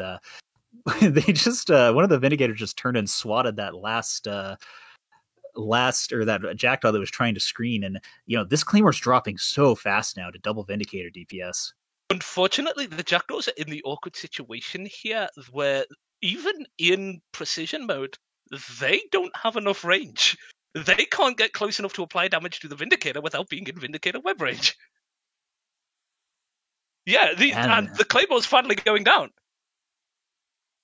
Yeah, and I'm not sure if Grunt has just given up or not, but he actually stopped moving for a bit, and this Vindicator almost got in range. It's so close. He's like maybe 15 km off, so got the screens out, but yeah, he coasted in. That battleship mass that has been the fate of so many pilots overshooting their targets has actually gone in Plutus's favor, and he's got the 90% webs on Grunt Kato's Vindicator. Good fights are going out in local. Now that this Loki is tackled, that should be pretty much it. I don't think they have enough DPS to get through that Damnation.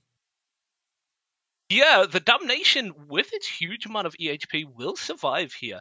The Loki has an appropriate damage, and the Jackdaw has about 300 to 400 DPS. So they have 800 DPS, but a Damnation can fit upwards of like 100k EHP if fit for max tank. Yeah, you're not going to live through that. There's no way. And the Claymore does go down. At this point, it's entirely possible that this ends up being 3 more minutes of kiting. It does look like they might be trying to take that Damnation down.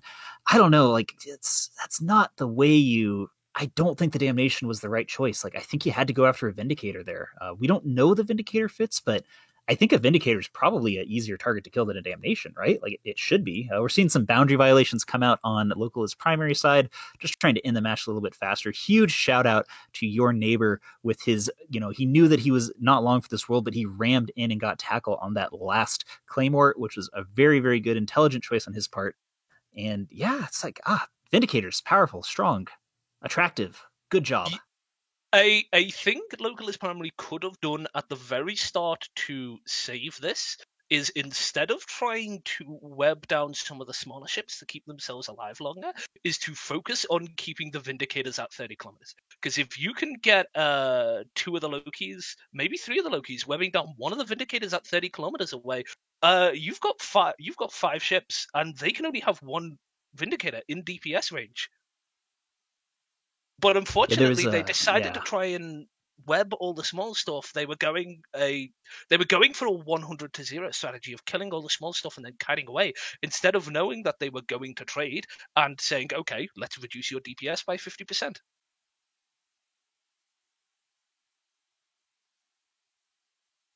Yeah, I think it was a good idea, clearing out all the small things. Like, it definitely almost worked, I feel.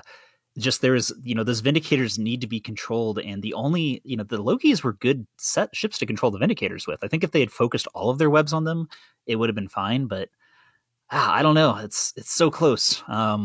It was so close in some ways. Like, it doesn't look close right now just because of the points, but there was a huge opportunity there. Like, Local could have, if they'd controlled those Vindies just a little bit better, or maybe even gone after one of the Vindies. Like, I don't know. I think the Damnation just it's like the tankiest ship on field. I don't know why they went for that. Yeah, especially since the Vindicators and the Damnations the Vindicators probably tanked less than the Damnation, doesn't it? I would expect so. And Stryker is going to go see how far he can get past the edge of glory. He might break 200. I think he's going to break 200, barely.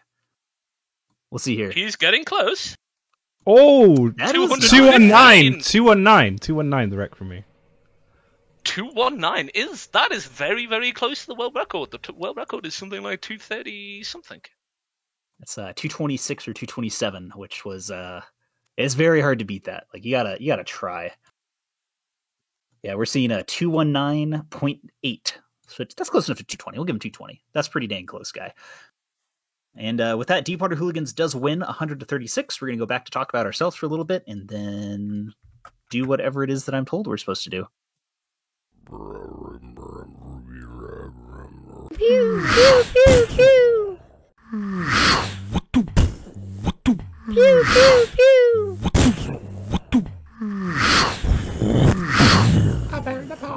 So the plan is that we execute a star formation with perfect 90-degree angles. You need to heat 2 cycles, not 3, 2. Spipple's web, but the Spipple's web. And we need do we need missiles, or is that Spipple's and we need thermal drone?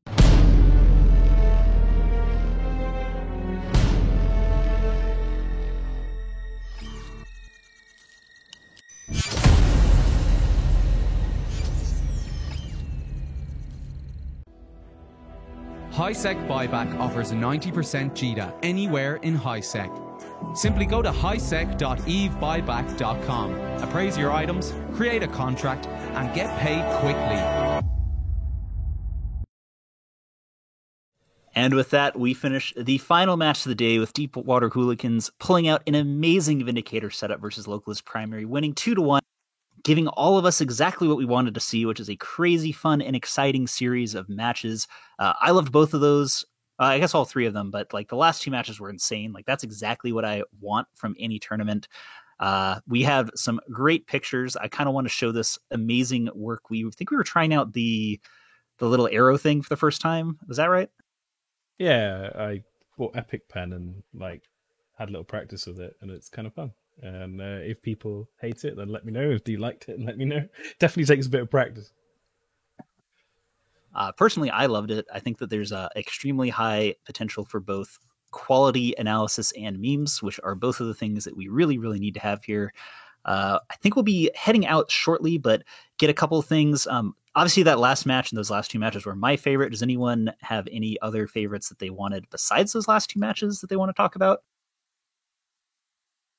Yeah, I want to just say that we shouldn't discount the good piloting just because it was on a team that lost.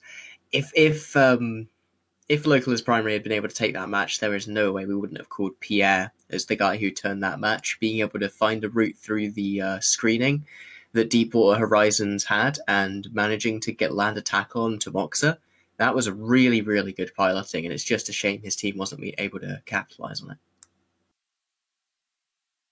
That's a good call. Shout out to Tomoxa for feeding every match. It's okay. He can slide into my DMs about that later. But yeah, no, there was really good piloting on both sides. Like, that was, everybody flew really, really well on that. Super duper awesome stuff. Bae, do you have any things you want to say? Don't forget to like, subscribe, etc. If you haven't already. Thanks for everyone who's subscribed today. It will go into our pot that keeps the servers running, and if we have an overflow, buys us drinks at Eventy Meets. So yeah, thank you for that. And yeah, thanks to the crew for coming out. And of course, General Stargaze, who's been very quiet today, but working frantically in the background, doing all the refereeing, keeping everything running. Yeah, like that. like that noise, but like constantly.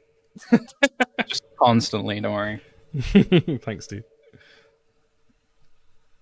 I'm here for it. Yeah. I guess wrap up now. Thanks for PvP for hosting as well.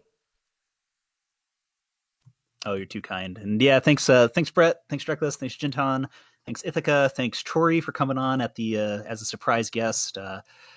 Always super great to have everybody come on. Thank you all the viewers for showing up and watching.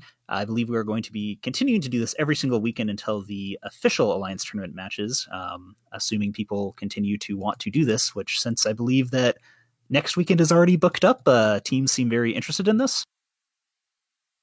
Yeah, actually, I don't know. Is there any space left next week, General? Yeah, there's, I think, 3 spaces left at the moment, so... Yeah, at the moment, it's pretty much, if you're one of those 3, you're almost guaranteed to get in. If we do get a sudden surge of interest, obviously I'll roll the teams. But yeah, for now, there is 3 slots still available. Let's get to it then. I was just say it's a great opportunity to practice, and I believe that there's ship skins and Plex prizes. They're not super amazingly expensive ones, but considering... this is amazing practice and also entertains us, which is the most important thing. You should totally sign up and show up and get free stuff. And we're going to be here every weekend, until the real thing starts. So tell all your friends to come and view as well. This is a great time to learn the basics of, tournament gameplay in EVE before the matches that really matter start kicking off. Cool. And with that, I'll hit the thanks for watching button. Thanks for watching.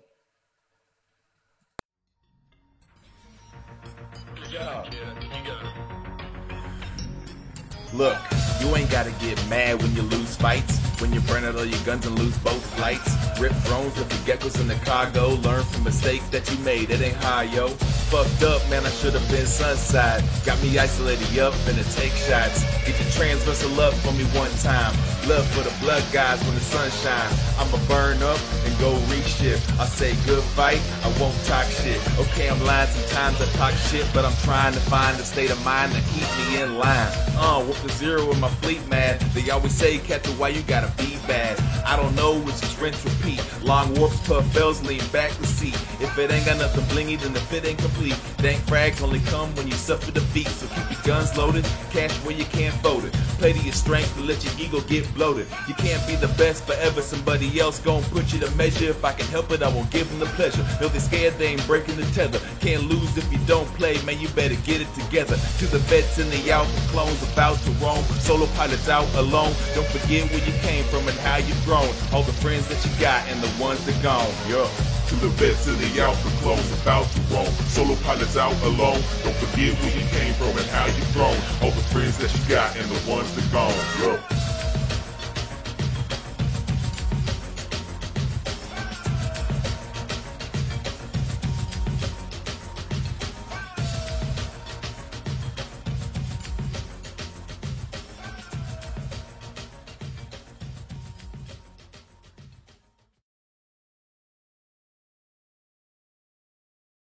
Couldn't tell you how to Entosis or the best sites you should run off of your gnosis, but I can tell you about a locust coordinator. My coordination pretty bad thanks to Quarter Vapor. Ain't no hate, say what's up every time they come through. I've been sitting pretty good, man. How about you? I hope you stay composed, be collected, be cool. My reps keep going long as I got a few. Hey, 3200s, 25 lighters, 25 huggers. Think it's time to retire. Try hard's gonna die hard. Find out pretty quick what their size are. By far the dumbest shit in the stars light. Right bars, just hoping to get some insight. Fools trying to act like they just fucking lost to a bad fight. But they wouldn't say shit if the X type was sitting in the cargo with the rest, right? Wouldn't sweat the hate, wouldn't hear the noise. I'd pack a blaster, leave it null and void. Hey, here's the Spartan, and here's the Roy. It's getting boring, hope you're both deployed. Hey, let me take you back to the beginning. When I was in the never concerned with how it's gonna win it. If all you got is time, I'm suggesting you get with it. The only kind of limit you got is how you gon' spend it. Spending my shit, hoping profits get popping and shit. Often I get a little problematic. Keep searching for it, I probably had it. It's highly tragic, the problem static. The corporation probably was saving my life. Instead of wasting the night, rushing out, pacing the fight. I ain't based on some preconceptions, the empty injecting lessons. I'm guessing the system and weapons under heavy compression. Impressions might get you started, don't be expected to get my respect when you disrespecting my brethren. Blessings.